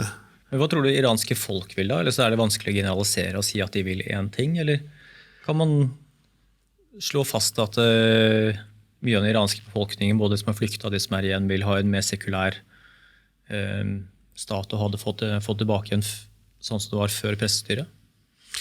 Så mye friheter var det ikke. Det var en grunn til at de hadde en revolusjon. Det grunn til at pressestyret tok over også. Det var jo iranerne gjorde den store feilen at de prøvde å nasjonalisere naturressursene sine, og dette ført ut av regimeskiftet av amerikanerne og britene som fjernet av Mossadegh tilbake i 53, og etter det så hadde de da ganske brutalt styre under Shahen med Savak-styrkene, og dette var ikke så mye frihet, det var ganske brutalt, men det var ikke så mye mulighet for politisk opposisjon. Mye opposisjon ble nettopp organisert av moskeene, fordi det ikke var så mange muligheter å at det var mer begrensninger da, for regimet å kunne kontrollere moskeen, ettersom dette ble litt følsomt område. Så det var derfor var mer politisk organisering innad i moskeene, at det var der motstandskampen begynte å ta plass mot dette amerikanske diktaturet. Men, og det er derfor du har et prestestyre i dag, så jeg vet ikke hvor mye man ville faktisk gå tilbake til friheter, men jeg tror det er veldig mange som ønsker et annet styre. Kanskje noe annet enn islamsk indoktrinering av befolkningen? Ja, nei, det er sikkert mye annet man har lyst på, og at det er begrensninger på hvor mye dette regimet kan reformere seg selv. Men på andre siden så er også, man ser at det er noen endringer. For eksempel når iranerne sa, nå gidder vi ikke dette, hvorfor må vi gå med slør og alt dette her? Så sa jo da, så gikk jo mest staten med på det, at ok, dere trenger ikke. Jeg var i Teheran i mai, og jeg var litt overrasket. Fra å lese norske medier, så ville hørtes det som nesten var et slags Taliban-styre da. Sånn som det er i Afghanistan. Ja, ikke sant? Men det er ikke det det hele tatt. Du går rundt og har gutter og jenter som går sammen. Jenter har ikke... Du ser en stor gruppe av dem ikke går med noe slør i håret, eller hva det heter. Veil, hva er det på norsk igjen å glemme? Slør? Tenker du burka og sånn? Nei, det er ikke burka, det er bare dekk til håret. Ja. Slør? Ja, nå står vi fast, jeg hadde en annen tanke i hodet, skal vi se, det er sjal? Sjal, ok, så... Ja. Nei, jeg er ikke sikkert det er riktig, vi tror vi skjønte poenget. Så uansett, jeg tror overdrivs litt i medien. Der vi gikk rundt i Teheran, så du jenter som kunne gå rundt i jeans, t-skjorter, ikke noe sjal. Så ting kan jo løses opp. Med andre ord, det går jo an å ha intern reform, men jeg tror det som skjedde etter angrepet nå, på det overraskelsesangrepet på Iran, at det endte opp med å styrke staten, fordi jeg tror ikke hele antagelsen at et regimeskifte skal føre til noe bedre. Jeg tror det er mange som setter spørsmålstegn bak det. Jeg vet at når amerikanerne og deres allierte skal bombe et land, at de snakker i språk av fred og demokrati og menneskerettigheter. Men det er det som man selger en krig. Det er ikke det som er motivasjonene. USA, jeg vet, nå gikk Irak, i Afghanistan, vi var ikke der i 20 år fordi små jenter skulle gå på skole. Uansett hva Jens Stoltenberg sier, det var ikke det som var motivasjonene. Og du ser hva som var utfallet. Vi sa jo i Libya, Gaddafi, han er en slem mann. Ja, jeg synes han var ganske slem mann, men etter han har fjernet, så når slavemarkeder åpnet, og plutselig så bekymrer vi oss ikke lenger om menneskerettigheter. Vi snakket om menneskerettigheter i Syria, hvordan vi må bombe og ha regimskift for å få fred der. Nå har vi puttet inn en jihadist-leder, brutal, som slakter minoritetene, og vi er helt fornøyd med han også. Så jeg tror mange ser hva som skjer, og Gaza, det virket ikke helt som menneskerettigheter var på toppen av menyen heller, så jeg tror mange i Iran forstår at det er ikke det at enten har du det prestestyret her, eller så har du frihet og menneskerettigheter og perfekte demokratiet som amerikanske våpen skal levere til oss. Så. Men dette er det prestestyrets, og de islamske kreftene i Iran som da har Israel som sin fremste fiende og vil jo mer eller mindre utrydde Israel og jøder, bare for å si det litt enkelt. Men kjøper du ikke noe inn i de vestlige fortellingene og argumentene om at dette her er prestestyrets største prosjekt, er å tilintetgjøre Israel? Jeg tror det er mye fiendtlighet mot Israel. Det tror jeg ikke det er noe tvil om. Jeg vil ikke sagt jøder. Når jeg var der, så var jeg en synagoge og lignende. Det har masse jøder i Iran. Men Israel og jøder det er to forskjellige ting.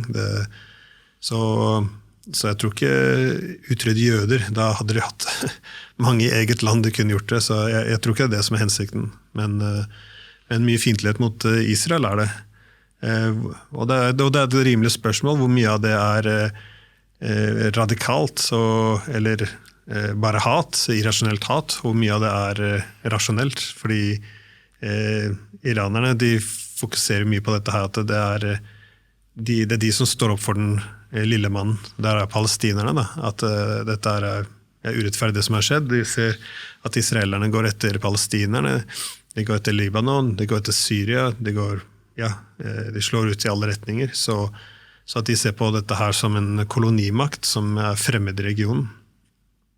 Så som sagt, det jeg ville gjort om jeg skulle ha en tilnærming til Iran, er å finne en land hvor man kan leve i samme region. Jeg tror ikke å oppløse Israel hadde vært løsningen, men til hvilken grad hadde Iran vært villig til å imøtekomme og akseptere Israel i en slags fredsavtale? Jeg vet ikke om det er mulig engang, men jeg tror det var et bedre sted å starte det. Ja, hvis det er vel, er ikke dette litt av bakteppet også, at det er helt umulig for Iran å akseptere Israels tilstedeværelse i Midtøsten? Ja, men til en stor grad fordi Israel nekter å erkjenne Palestinas tilstedeværelse i regionen. Men det er det jeg mener. Om det kunne vært jeg vet ikke til hvilken grad det har vært mulig at det har hatt en stor avtale hvor da israelerne erkjenner en palestinsk stat, Iran erkjenner Israels rett til å være der, og man blir enige da om grenser og lignende. Men man ser ikke så mange sånne slike diskusjoner. Men jeg tror det er i slike tider, når det har en skifte i hele verdensorden, så er det muligheter for slike ting. Fordi problemet for Israel er at de siste 10 årene så har ikke de tenkt å gjøre noen kompromiss med noen i regionen, for de har alltid hatt amerikanerne stå bak seg. Europeerne vi har også hatt det litt sånn, vi kan egentlig gjøre hva vi vil når amerikanerne står bak oss, men nå som amerikanerne er på vei til å trekke seg litt ut av regionen, de har andre prioriteringer, og du ser andre stormakter som nå turer fram, og da vil Israel stå i en mye svakere ståsted i fremtiden, og av den årsak så tror jeg, om det er en svakere stilling i morgen, det er bedre å gjøre en avtale i dag. Så jeg ville tro at fra et rasjonelt perspektiv så ville da Israel må gjøre et eller annet stort, enten må de bare slå ut alle motstanderne sine, mens amerikanerne fortsatt står høyt, eller så må de begynne å tenke på å finne et kompromiss med resten. Og det er ikke umulig. Han tidligere en leder av Mossad, han hadde jo dette argumentet da kineserne fikk forbedret denne diplomati mellom Saudi-Arabia og Iran, og fikk da forbedret dette forholdet. Da kom han tidligere Mossad-lederen ut og sa kanskje vi egentlig ikke må ha en fiende ut av Iran. Mye av problemene våre kan jo løses, om vi da har noen slike avtaler som går begge veier.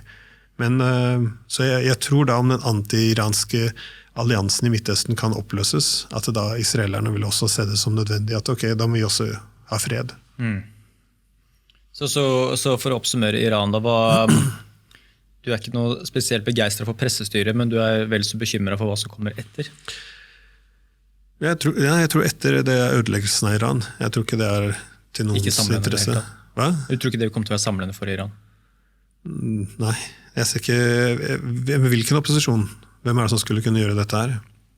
Det var ikke noe i Syria heller av den årsak. Det er derfor man måtte putte inn en Al-Qaida-leder for å styre, og han styrer ganske brutalt. Så det er... Hva med denne prinsen i USA som du har snakket om? Ja, jeg tror ikke han har vært i Iran på 47 år eller noe. Jeg vet ikke, jeg tror ikke det er noe stor appetitt for å ha han tilbake blant iranerne. Så nei. Det er... nei. Så det blir forskjellig, tror jeg. Men han står på talerstolen og forteller hvor fantastisk Israel og USA er og alt dette her, så folk lurer vel på hvor lojaliteten hans er, basert på hvor han har vært de siste 47 årene. Så jeg tror ikke han kan forene noe som helst. Men igjen, jeg sitter jo ikke med fasiten her, jeg kan jo ta feil, jeg skal ikke være så arrogant, men jeg tror at regimeskiftet vil bety ødeleggelsen av Iran. Hva mente Jeffrey Sachs da dere snakket om Iran og andre eksperter du har hatt inne de siste dagene? Hva sier de? Ja, nei, for et par måneder siden etter angrepet så snakket jeg med han der Theodore Postol, han atomeksperten, han sa noe jeg egentlig var helt enig i, at mest sannsynlig så ville vel nå Iran se det som nødvendig å utvikle atomvåpen, et eller annet, og ikke gå ut med det nødvendig, så si det, men i hvert fall være nok uklarheter angående dette her, og fordi de må ha en avskrekning, fordi uansett hva som skjer, som vi diskuterte da tilbake i juli, var amerikanerne og israelerne kommer tilbake igjen. De tok det overraskelsesangrepet mot Iran. Det fungerte ikke. Iran begynte å dele ut ganske mye smerte til Israel. De klarte ikke å stoppe missilen deres lenger, og så sa amerikanerne, ok, la oss få en slutt på dette.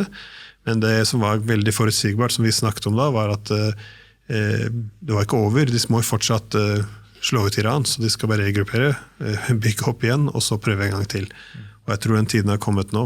Og det jeg ikke liker i debatten her i landet, er at det må bli så forenklet ut to perspektiver. Enten så støtter du prestestyret, eller så støtter du bombingen.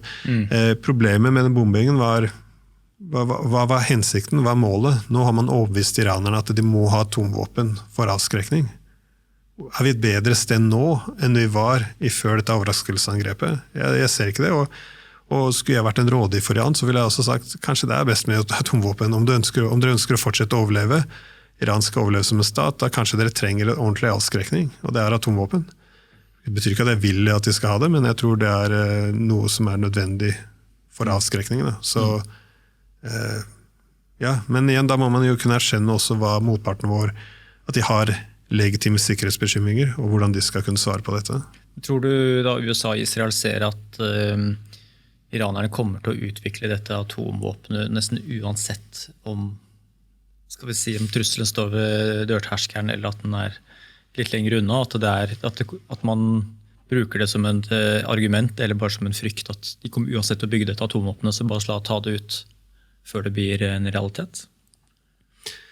Ja, men det blir en fryktelig stor krig. Det er uklart om det er veldig mye som gambles på dette her. Iran har fantastisk mange droner, de har utrolig mange missiler, og jeg tror de har også mange allierte i regionen. Og jeg tror Hvem er de? Hva? Hvem er de allierte? Ja, de har allierte grupper i Irak, ikke Syria lenger selvfølgelig. De du nevnte i sted. Ja. Og så de har nok av dette her, så jeg tror nå at de kommer til å slå veldig hardt ut mot alle som bidrar i dette her, fordi første krigen, tilbake i juni, så tror jeg målet var å vise amerikanere og israelerne at dette var en feiltagelse på deres side, og kunne slå tilbake, og da etablere en ny status quo, at ok, la oss avslutte denne krigen nå, men når de kommer tilbake nå, så tror jeg det er ganske klart for iranere at dette er en krig de ikke kommer til å at amerikanerne ikke kommer til å gi opp, da, så ettersom dette er en krig for deres eksistens, da tror jeg du kan, og det er viktig å poengtere at de ser dette her som en krig som handler om å ødelegge Iran. Det er eksistensen deres, og da kommer det til å gjøre veldig dramatiske ting, så jeg tror vi kan gjøre alt fra å angripe amerikanske baser i hele regionen, senke krigsskip i Saudi-Arabia kom jo akkurat ut nå og sa nei, vi kommer ikke til å tillate amerikanerne bruker vårt luftrom, så jeg tror de allerede skjønner at dette her er noe veldig forskjellig fra det vi så for et par måneder siden. Du sa i sted, altså, det er jo en informasjonskrig, så det er ikke så godt å vite hva liksom, de nøyaktige tallene er og sånt. Hvis det skulle vise seg at det pågår et brutalt folkemord på Irans befolkning fra pressestyret, og at dødstallene er oppe i 10 000-vis klassen, 100 000, altså bare si at de er helt enorme, og at det blir stadfestet på et tidspunkt. Vil du tenke annerledes på denne situasjonen her da, hvis det skulle vise seg at dette de prøver å dempe dette opprøret med å drepe sin egen befolkning? Vil du tenke annerledes på det? Jeg ville sett noe, jeg ville ikke tatt det for god fisk. Jeg ville gjerne sett noe bevis på disse tallene de kom med, for øyeblikket så tror jeg krigspropagandaen skrus opp til 100 nettopp fordi det forberedes nå en krig. Men selvfølgelig har det jo noe å si hva som skjer med befolkningen, og det er ofte det som er et problem i internasjonal sikkerhets, er at du har sikkerheten av stater kommer i konflikt med den, hva er det på norsk? Altså state security og human security. At, hva er referansepunktet? Hva er det man prøver å sikre? Er det staten eller er det menneskene? Er det menneskene, så må du ofte ignorere statens sikkerhet. Med andre ord, det du snakker om da, er at vi skal redde iranske sivile ved å angripe staten deres. Nei, jeg tror det er ikke nødvendigvis det problemet man har. Jeg tror ikke noe annet, at det er det amerikanerne har satt opp til her. Da. At nettopp at det skal være så mange dødsfall som mulig, nettopp for at du skal skape større splittelser, og du skal ha noe legitimering for dette her. Men jeg vet ikke, hva er alternativet? Er det å slå ut og bombe Iran? For jeg hadde det vært så lett å gjøre, så tror jeg det amerikanerne hadde gjort det for lengst. Jeg tror dette er ikke Irak, dette er et veldig annet land vi snakker om. Det er mye større, befolkningen er større, våpnene er utrolig mye bedre, og ikke nok med det. Dette er ikke Venezuela langt borte i amerikanernes bakgård. Dette er hjertet av hele arabiske kontinenter. Kineserne, russerne kommer ikke til å tillate at Iran skal falle. De kommer til å se dette som et steg for amerikanerne for å bevege seg videre mot dem. Så de kommer til å gå lange veier til å støtte Iran. Ikke direkte krig med amerikanerne, men de kommer til å alt de kan gi våpen. Vi kan se en motsatt proxy-situasjon i Iran à la det vi ser i Ukraina, eller? Mulig, og det er som sagt, det hadde ikke vært så upopulært i Russland etter 4 år med at amerikanerne har på en måte stått og drept 10 000 av russere og bare hevdet at nei, det var ukrainerne. Så tror jeg det er mange som kunne tenke seg å slå tilbake igjen da, med samme mynt. Så kineserne og russerne er pro altså prestestyrs her nå, eller er det ikke så viktig for dem hvem som er nødvendigvis ved roret, at det bare russisk og kinesisk innflytelse fortsatt er intakt i regionen? Hva er det som er viktigst for dem? Nei, jeg tror ikke regimet på plass er det viktigste. Jeg tror det handler mer om hvorvidt man kan samarbeide med landet, at man kan fortsette samarbeidet. Du ser jo nå etter dette regimeskiftet i Syria, nå er det noe som Jolani og hans gjeng hersker. Det de tenker da er jo, ok, da må vi kunne jobbe med det nye styret. Så nå kommer Jolani akkurat, han var på besøk nå i Moskva, møtte med den russiske presidenten, og russerne var jo med på, de var jo kjempet mot disse Al-Qaida-gruppene i Syria, var på Assad sin side. Men nå kjenner du at Jolani, at de vant, da får de jobbe med dem i stedet for. Så jeg tror det er det som er tanken der i Iran, da. Uansett hva som skjer, så får kineserne og russerne bare prøve å jobbe med det regimet som er i Iran. Problemet er at et amerikansk regimeskifte handler ikke om demokrati eller menneskerettigheter, det handler om å ha et regime i Iran som er underlagt amerikanske interesser. Om det ikke går, så bryter man opp landet i mindre deler. Og det tror jeg ikke de kan akseptere. For å forlenge det spørsmålet jeg hadde i sted, det er jo for å lage disse magiske podcast-overgangene, men kan man trekke noen linjer til Davos-møtet med alt vi har pratet om til nå? Iran, Ukraina, Russland, Kina. Er det en egen agenda på Davos i år som handler mer om det intern politiske og taktiske med NATO, EU, USA, Grønland? Var det mer fokus på det, eller hva? Hvordan summerer du det opp? Nei, for meg, Davos han kanadiske statsministeren stjal jo showet litt, men jeg tror også fordi han hadde fingeren på pulsen at det handler om ny verdensorden. Det er hele verden slik den har eksistert tidligere. Den er endret. Og jeg vet alle titter på Trump sier det, altså det er på grunn av Trump er her, men jeg tror det var veldig forutsigbart at det skulle gå den veien her, at den verdensorden som vi kjenner nå kommer til en slutt, og at Vesten kommer til å fragmentere litt.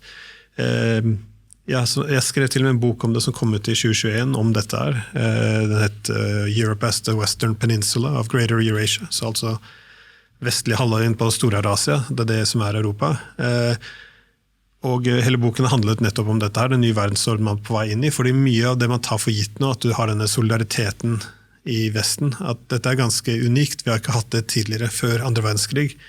Så hele maktdistribusjonen som har gitt opphav til dette her, den er endret nå. Det er fordi gjennom kalde krigen, du hadde 2 maktsentre, 2 ideologier som er i direkte konflikt med hverandre, at da var det en sterk interesse for amerikanerne og europeerne, vesteuropeerne, å samarbeide mot den sovjetiske trusselen.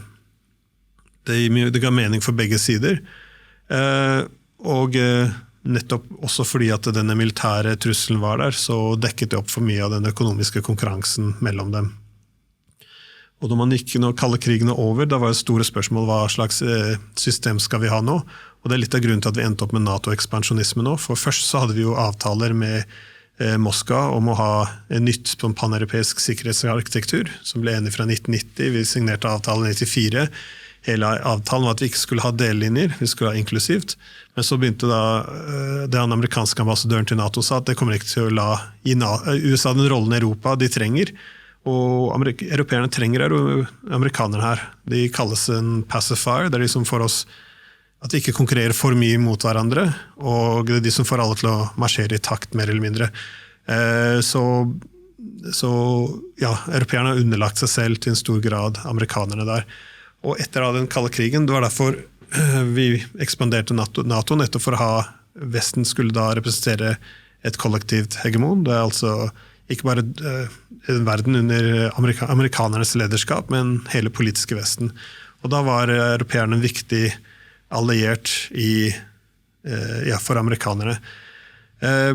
Men det som er problemet nå, som maktdistribusjonen har endret seg, at vi går fra da et unipolært system, altså med ett maktsenter, bare politisk Vesten, til multipolært, hvor det har andre maktsentre, Kina, Russland, India, er at interessene våre begynner å splittes opp mer og mer.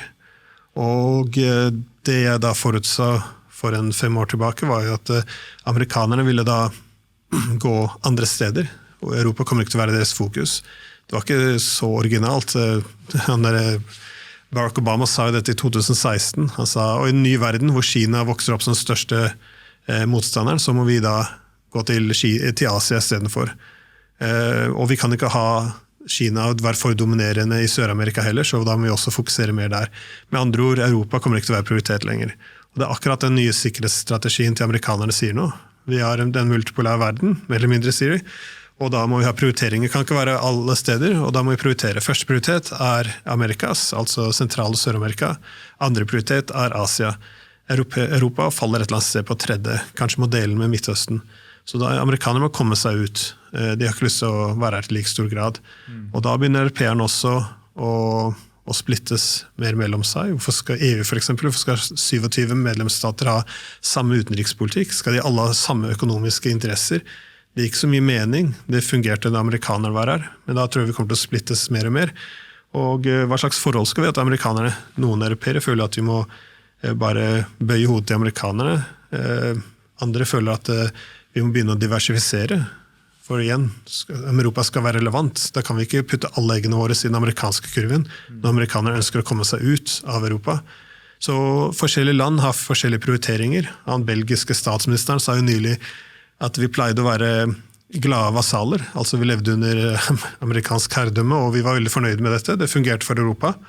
Men nå går vi til å være, den kalte oss miserable slaves, altså ulykkelige slaver, at det er den retningen vi er på vei nå. Og det gir mening, for amerikanere har ikke de samme ressursene. De kan ikke være like generøse som de var før i tiden. Så nå kommer de til å prøve å få flere ressurser ut av europeerne. Altså vi må kjøpe veldig dyr amerikansk energi, vi må kjøpe amerikanske våpen, og tjener vi penger må det investeres i USA. Vi må ikke samarbeide med andre stormakter økonomisk rundt i verden, som vi må være lojale, men USA har ikke så mye oss tilbake igjen. Så mye av dette her kommer ikke til å vare. Og, unnskyld, jeg kommer til poenget mitt. Og det var han der Carney kommer inn, han kanadiske statsministeren, og han da sier at den gamle verdensordenen, den er ferdig, den funker ikke. Og han, motsetning til europeerne, som fortsetter da å bøye seg til Trump og håpe at han kommer til å spare oss, eller være snillere med oss. Kanskje han blir her til og med. Jeg tror han skjønte at det ikke fungerer.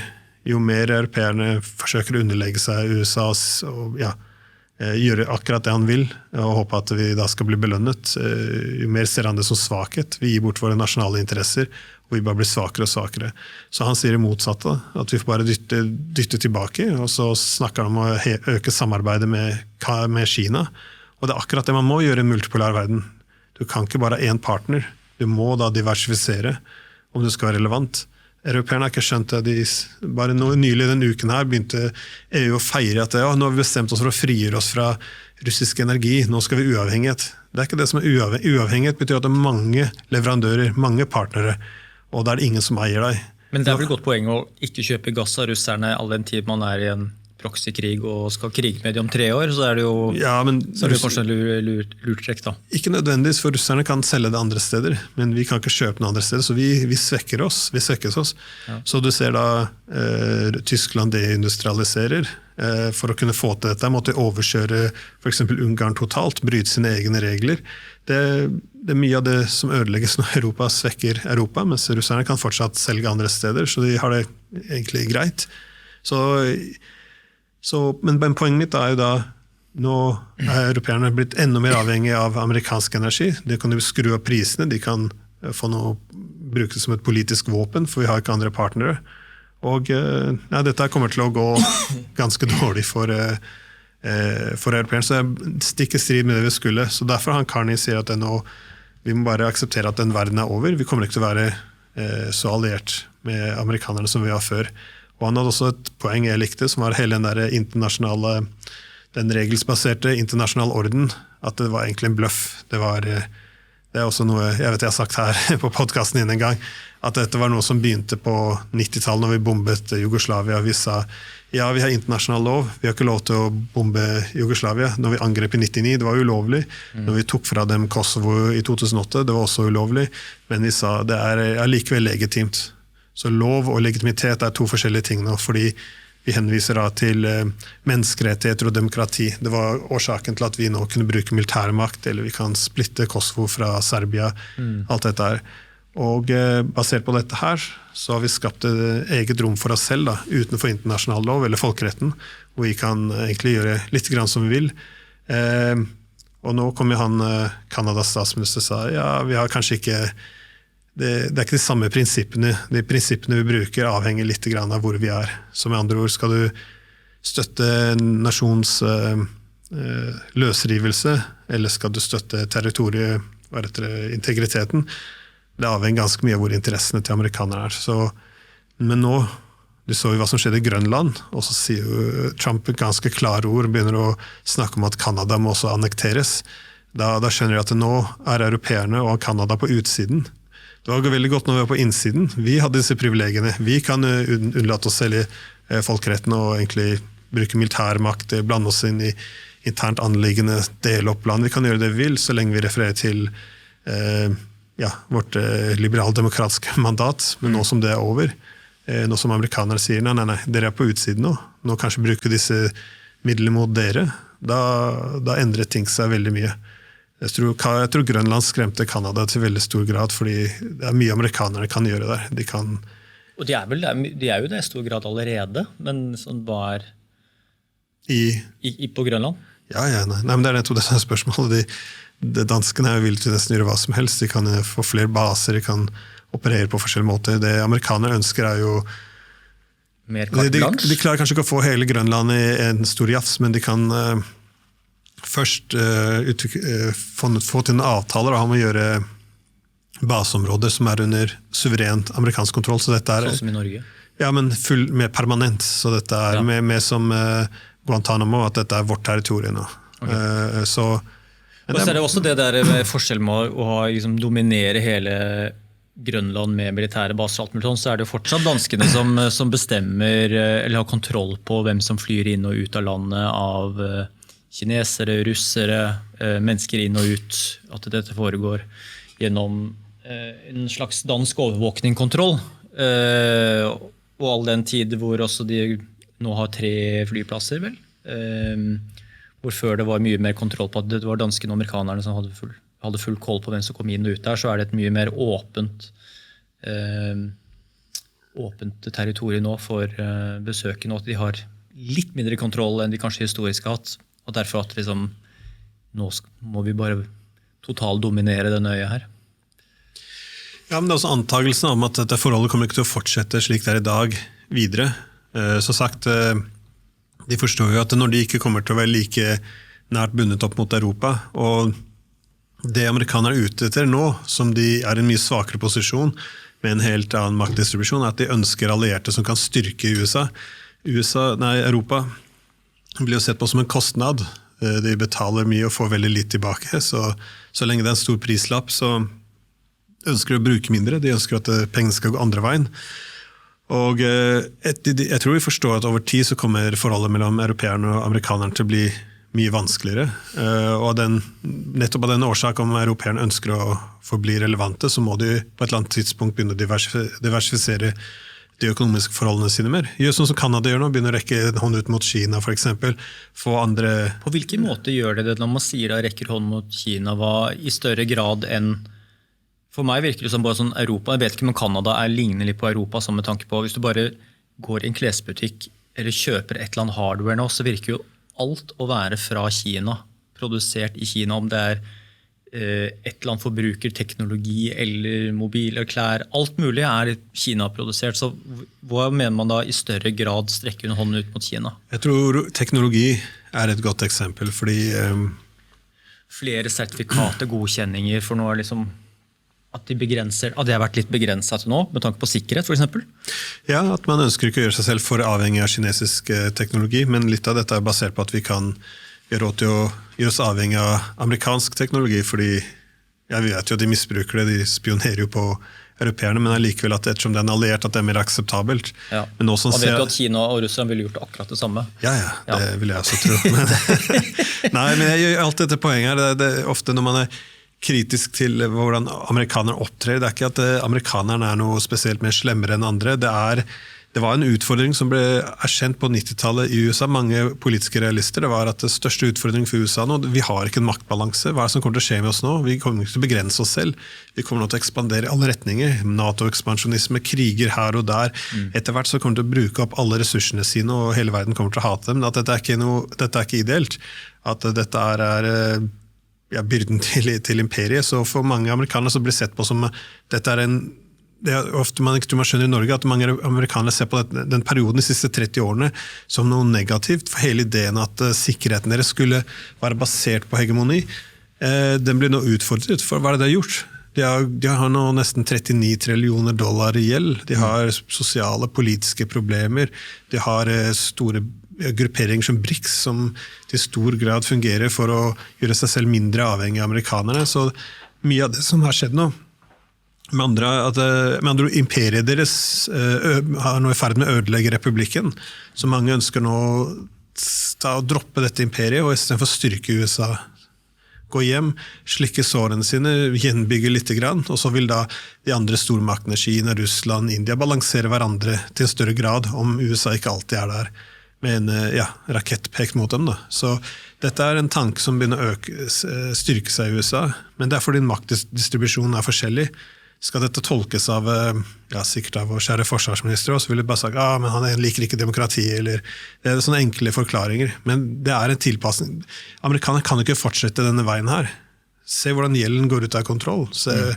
De utmatter seg selv. Dette går ikke. De må tilpasse seg en ny virkelighet, og det er det de holder på med nå. Og det kommer til å gjøre mange feil, men de har i hvert fall begynt denne prosessen. Europeerne har ikke gjort dette på noen måte. Vi driver fortsatt og håper at vi kan ture på som om det skulle vært 90-tallet. Bortsett fra Carney selvfølgelig. Han har begynt å legge merke til at denne verden er veldig forskjellig, og da må vi ha en annen politikk også. Og det antall handelspartnere du har, hvordan man opptrer i det internasjonale systemet, akseptere at verden slik du skulle ønske at den er, og slik den faktisk er to forskjellige ting. Og om du fortsetter å opptre slik du skulle ønske at den ville vært, så vil du da kjøre inn noen ganske seriøse problemer. En ting vi sjelden aldri har snakket noe særlig om, er jo problemet med innvandring og migranter som strømmer inn i Europa, har gjort det siden 2015 og sikkert lenge før det også. Så problematiserer amerikanere og folk du har i podcasten din dette punktet her med at innvandring destabiliserer Europa, som allerede har utallige problemer fra før. Ja, og det er jo og du kan jo linke det opp mot Grønlandsspørsmålet, hvorfor de vil ha suveren kontroll. Det fordi de tror ikke at Europa slik det i dag kommer til å fungere i fremtiden. Det er den nye sikkerhetsstrategien som nå nylig kom ut i USA, så var det ganske klare hvordan de så for seg Europa. Dette var, Europa vil ikke være gjenkjennelig om 20 år fra nå. Og grunnen til, de sa 20 år, og årsaken til dette her var flere. Det ene er økonomiske svekkelsen. Det er altså i hvert fall den relative økonomien til Europa i forhold til resten av verden. Den er i fritt fall, den blir bare mindre og mindre del av verdensøkonomien år for år. De så også med stor problematikk hvor autoritære flere av de europeiske statene begynner å bli, og at mange av disse lederne de egentlig ikke liker veldig godt. Det er Starmer, Merz, Macron, dette er jo utrolig upopulære folk. EU også, at det mangler et demokratisk mandat. Alle disse tingene ble sett på som et problem, men for å komme til poenget ditt, et annet problem er jo også denne muligheten for å reprodusere kulturen i Europa. At kulturen slik den er i dag, den vil ikke den kan ikke reproduseres innenfor akseptable rammer. Alt endrer seg over tid. At det kommer til å være totalt forskjellig 20 år fra nå, om den massemigrasjonen fortsetter. Tenker du da på fødselsratene, eller at islam kommer til å komme, altså denne her replacement theory, at islam og ikke-vestlig innvandring kommer til å komme i majoritet og ta over regioner og land og hele pakka? Ja, teorien er vel, jeg har hørt den formulert som en konspirasjonsteori, hvor det er en bevisst politikk, fordi om du har en mer splittet befolkning, det er lettere å herske over. Det er ikke vits å gå ned den veien der og si om det er riktig eller galt. Jeg er kjent med det, men det som ikke er en teori er at europeerne ikke får barn lenger. Det er jo, fødselstallene er jo fryktelig lave, og da sier politikerne, hvordan skal vi da fortsette å ha fungerende økonomier? Da vil vi ha masse immigrasjon. Så det er jo Men problemet er at vi er ikke bare arbeidere. Norge skal ikke bare være en stor flyplass hvor vi alle tilfeldigvis bor på samme sted. At man skal det er et land som binder nasjonen sammen. Og det er ofte når man refererer til kultur, det er det man snakker om. Det er det som binder folk sammen. Det er det som binder oss til å komme før oss. Det er det vi ønsker å gi videre til de som kommer etter oss. Og at mye av dette her ikke kan reproduseres, nettopp fordi det blir for store demografiske endringer og for mange fragmenteringer. Mye tyder på at Øst-Europa i senere takt, med tanke på at de har mye mer restriktiv innvandringspolitikk og er mye mer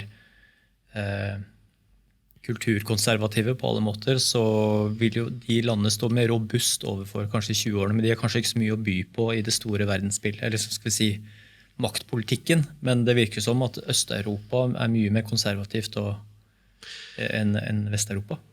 Jeg vil ikke si at det ikke er mye by på, om du ser på Polen for eksempel. Dette er jo ikke for 30 år siden, så er det liksom rett ut av kommunismen, bakvendt land, men dette er jo en ganske... Det er militærmakt, ja. Det er en militærmakt. Det er økonomien imponerende.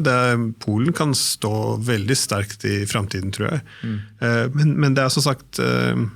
det er mye av retorikken som kommer ut av Ungarn også, at med alle de store endringene som kommer, så er det viktig å ha tradisjoner. Når vi ser på økonomisk utvikling, så må vi også ikke bare la samfunnet være et vedheng til økonomien. Så om det ikke er noe økonomisk insentiv for å få barn lenger, for bare slutte å ha barn. Og så, ikke sant? Det er ikke slik det kan være, at vi må ha et økonomisk system som ikke bare ser på vi har mer bruttonasjonalprodukt neste år, men at det er noe som støtter opp mot å kunne ha en stor familie.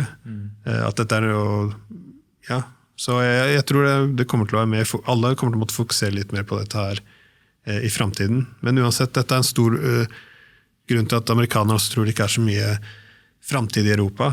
Men samtidig, om det går i den nasjonale sikkerhetsstrategien til amerikanerne, så står det jo også at de ønsker å redde Europa, men fra europeerne da. Altså EU blir sett på som en kreft for Europa, og alle disse woke-lederne våre også et stort problem. Så de snakker da om å kultivere og støtte en opposisjon som er akseptabel, og så plutselig kommer da Elon Musk rett etter den lagt ut på Twitter, og så legger han ut, gjør Storbritannia fritt igjen, og så bare driver og slenger jeg slenger møkk med Hans Starmer og alt dette her.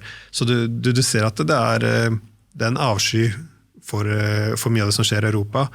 Og jeg tror mange europeere ble overrasket i februar i fjor, der da hadde den Munich-møte, og da kommer han der J.D. Vance, vicepresidenten, og han sjokkerer jo europeerne så mye som kan. Til den grad uten avslutningen, så jeg glemte navnet, så var han en som begynte å gråte og fikk tårer i øynene og sånn. Det var fantastisk å se på, men uansett, han kom jo på scenen og bare sa deres trussel er ikke ekstern, det er ikke Kina og Russland som kommer for å ta dere, deres fiende kommer innefra, og det er disse forferdelige lederne deres. Og det er sånn de ser på oss, og det er greit å erkjenne at dette er ikke bare Trump, dette er at dette er det større synet på noen av svakhetene til Europa.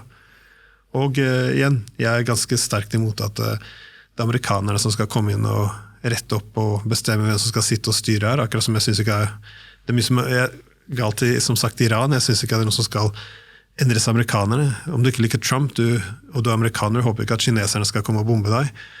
Så det er ikke sånn det kan være, men jeg er ikke helt uenig med det som står i den sikkerhetsstrategien. Det er veldig mye i Europa som jeg ikke ser favorittuttrykket vårt bærekraftig. At det er ikke bærekraftig, den retningen vi er på vei nå. Så jeg tror det kommer til å være noen problemer, men det betyr ikke at jeg liker løsningen til amerikanerne, at de skal komme inn her og fikse opp, fordi jeg tror ikke det Trump har i tanken er nøyaktig det jeg ville stemt på det. Vi må begynne å gå inn for landing her, fordi du skal sikkert videre, jeg må videre, og folk blir faen, nå er vi så godt i gang her, og kunne jo gått inn på enda mer Davos-snacks og sikkert andre ting også, men hvis du ikke er mett etter 2 timer, så anbefaler jeg det er bare å gå rett inn på YouTube, eller forbli på YouTube hvis du er der allerede. Gå inn på Glenn sin YouTube-kanal, så ligger det timesvis med content, med intervjuer av verdenskjente eksperter, hærførere og eks-etterretningsfolk, og en svær mix av personligheter og veldig spennende samtaler, så da får du i hvert fall tilfredsstilt litt mer geopolitikk på et enda litt høyere nivå enn du fikk i den podcasten her, kanskje? Ja, om jeg bare skulle anbefalt på det temaet vi snakket om nå, fordi når du hører på Trump, det er veldig slitsomt å høre på, for ordene betyr ikke alt så mye, det er mye fjås, men for å forstå hva amerikanerne holder på med nå, hvorfor de kommer til å skille seg fra Europa, det var et intervju jeg gjorde for 4-5 dager siden med det navnet George Beebe. Han var CIA-direktøren for Russland-analyse, og han forklarer da hovedstrategien til USA, nettopp hvordan han kaller det en force multiplier, hvordan USA leter et partner som kan stryke seg, men de vil ikke ha flere utgiftsposter, og Europa mer eller mindre blir sett på som en tapt sak. Så jeg synes det var veldig interessant, så jeg ville anbefalt å høre på hva han har å si. Det var ikke akkurat noe til å bli godt humør av den podcasten her, da, men vi har nå kjøpt noen nye ubåter og noen nye skip og sånn, har vi ikke det? Ja, kanskje det kan monne litt i eventuelle... Men som begynte å si, mer våpen er ikke alltid mer sikkerhet. Det pleide å være sunn fornuft. Ja. Ikke om du da fremprovoserer en motreaksjon på andre siden. Det er som vi kommer til å oppdage når vi skal ha amerikanske baser oppe i nordområdene for eksempel, da kommer vi til å oppdage at dette kommer ikke til nødvendigvis å gjøre oss mer sikre. To be continued, hjertelig velkommen tilbake når som helst her. Så får vi håpe da at NRK, VG, Aftenposten tar ansvar og stiller alle disse kritiske spørsmålene til Glenn ved neste korsvei. Sannsynligvis ikke. Det blir mer propaganda-klikk-horeri, kanskje? Bra formulering. Ja. Nei, det var det vi snakket om tidligere. Jeg forstår ikke... Hva er disse kritiske spørsmål? Få de på. Og Glenn er sikkert, jeg vet ikke, du er kanskje nedringt av journalister i utgangspunktet, men det er sikkert velkommet med spørsmål og saker som faktisk tar for seg litt geopolitikk, og ikke Glenns siste reiseruter eller antall reisedøgn i Moskva sist. Det er vel kanskje utbrodert og pratet ferdig nå. Ja, til og med norsken din fikk kjørt seg litt hos Subjekt Danby Choi, der hadde du jo en liten seanse på sånn, han bare, hvorfor snakker du så rart? Så jeg anbefaler å gå inn og høre på Danby også sin episode med Ja, nei, Så alt på bordet nå. Alt på, ja, nei, jeg nevnte selv, for jeg husker Økonomi fant 2 sånne Reddit-sider, hvor det var debattinnlegg om hvor han egentlig fra. Har noen sett barnebilder av han? Hvor har han egentlig blitt oppvokst? Er det noen som vet dette her? Så jeg følte bare på Choice sitt program at jeg måtte bare forklare hvor jeg vokste opp, at det var ikke noen store konspirasjoner der, dessverre. Fikk kjenne litt på hvordan Obama hadde det når han måtte komme opp med alle disse fødselssertifikatene sine. Nei, men nei, det merkelig, bare det virker som man kan diskutere alt bortsett fra faktisk saken. Og det, ja, jeg vet jeg har slutt nå, men det det som irriterer meg mest av alt, hvorfor kan man ikke at man tar alltid utgangspunkt i, om du hører på meg, så støtter du den siden. Om du sier det motsatte, så tar du russernes side. Jeg skulle ønske vi kunne bare hatt en debatt hvor man da tar utgangspunkt i hva det som bra for norsk sikkerhet, hva det som bra for ukrainsk sikkerhet, og kanskje alltid, svaret ikke alltid mer våpen, forlenge krig, for motstanderen til å føle seg mer utsatt. Men inntil da så får jeg vel svar på et par e-poster til om hvor jeg har vært på reise. Så.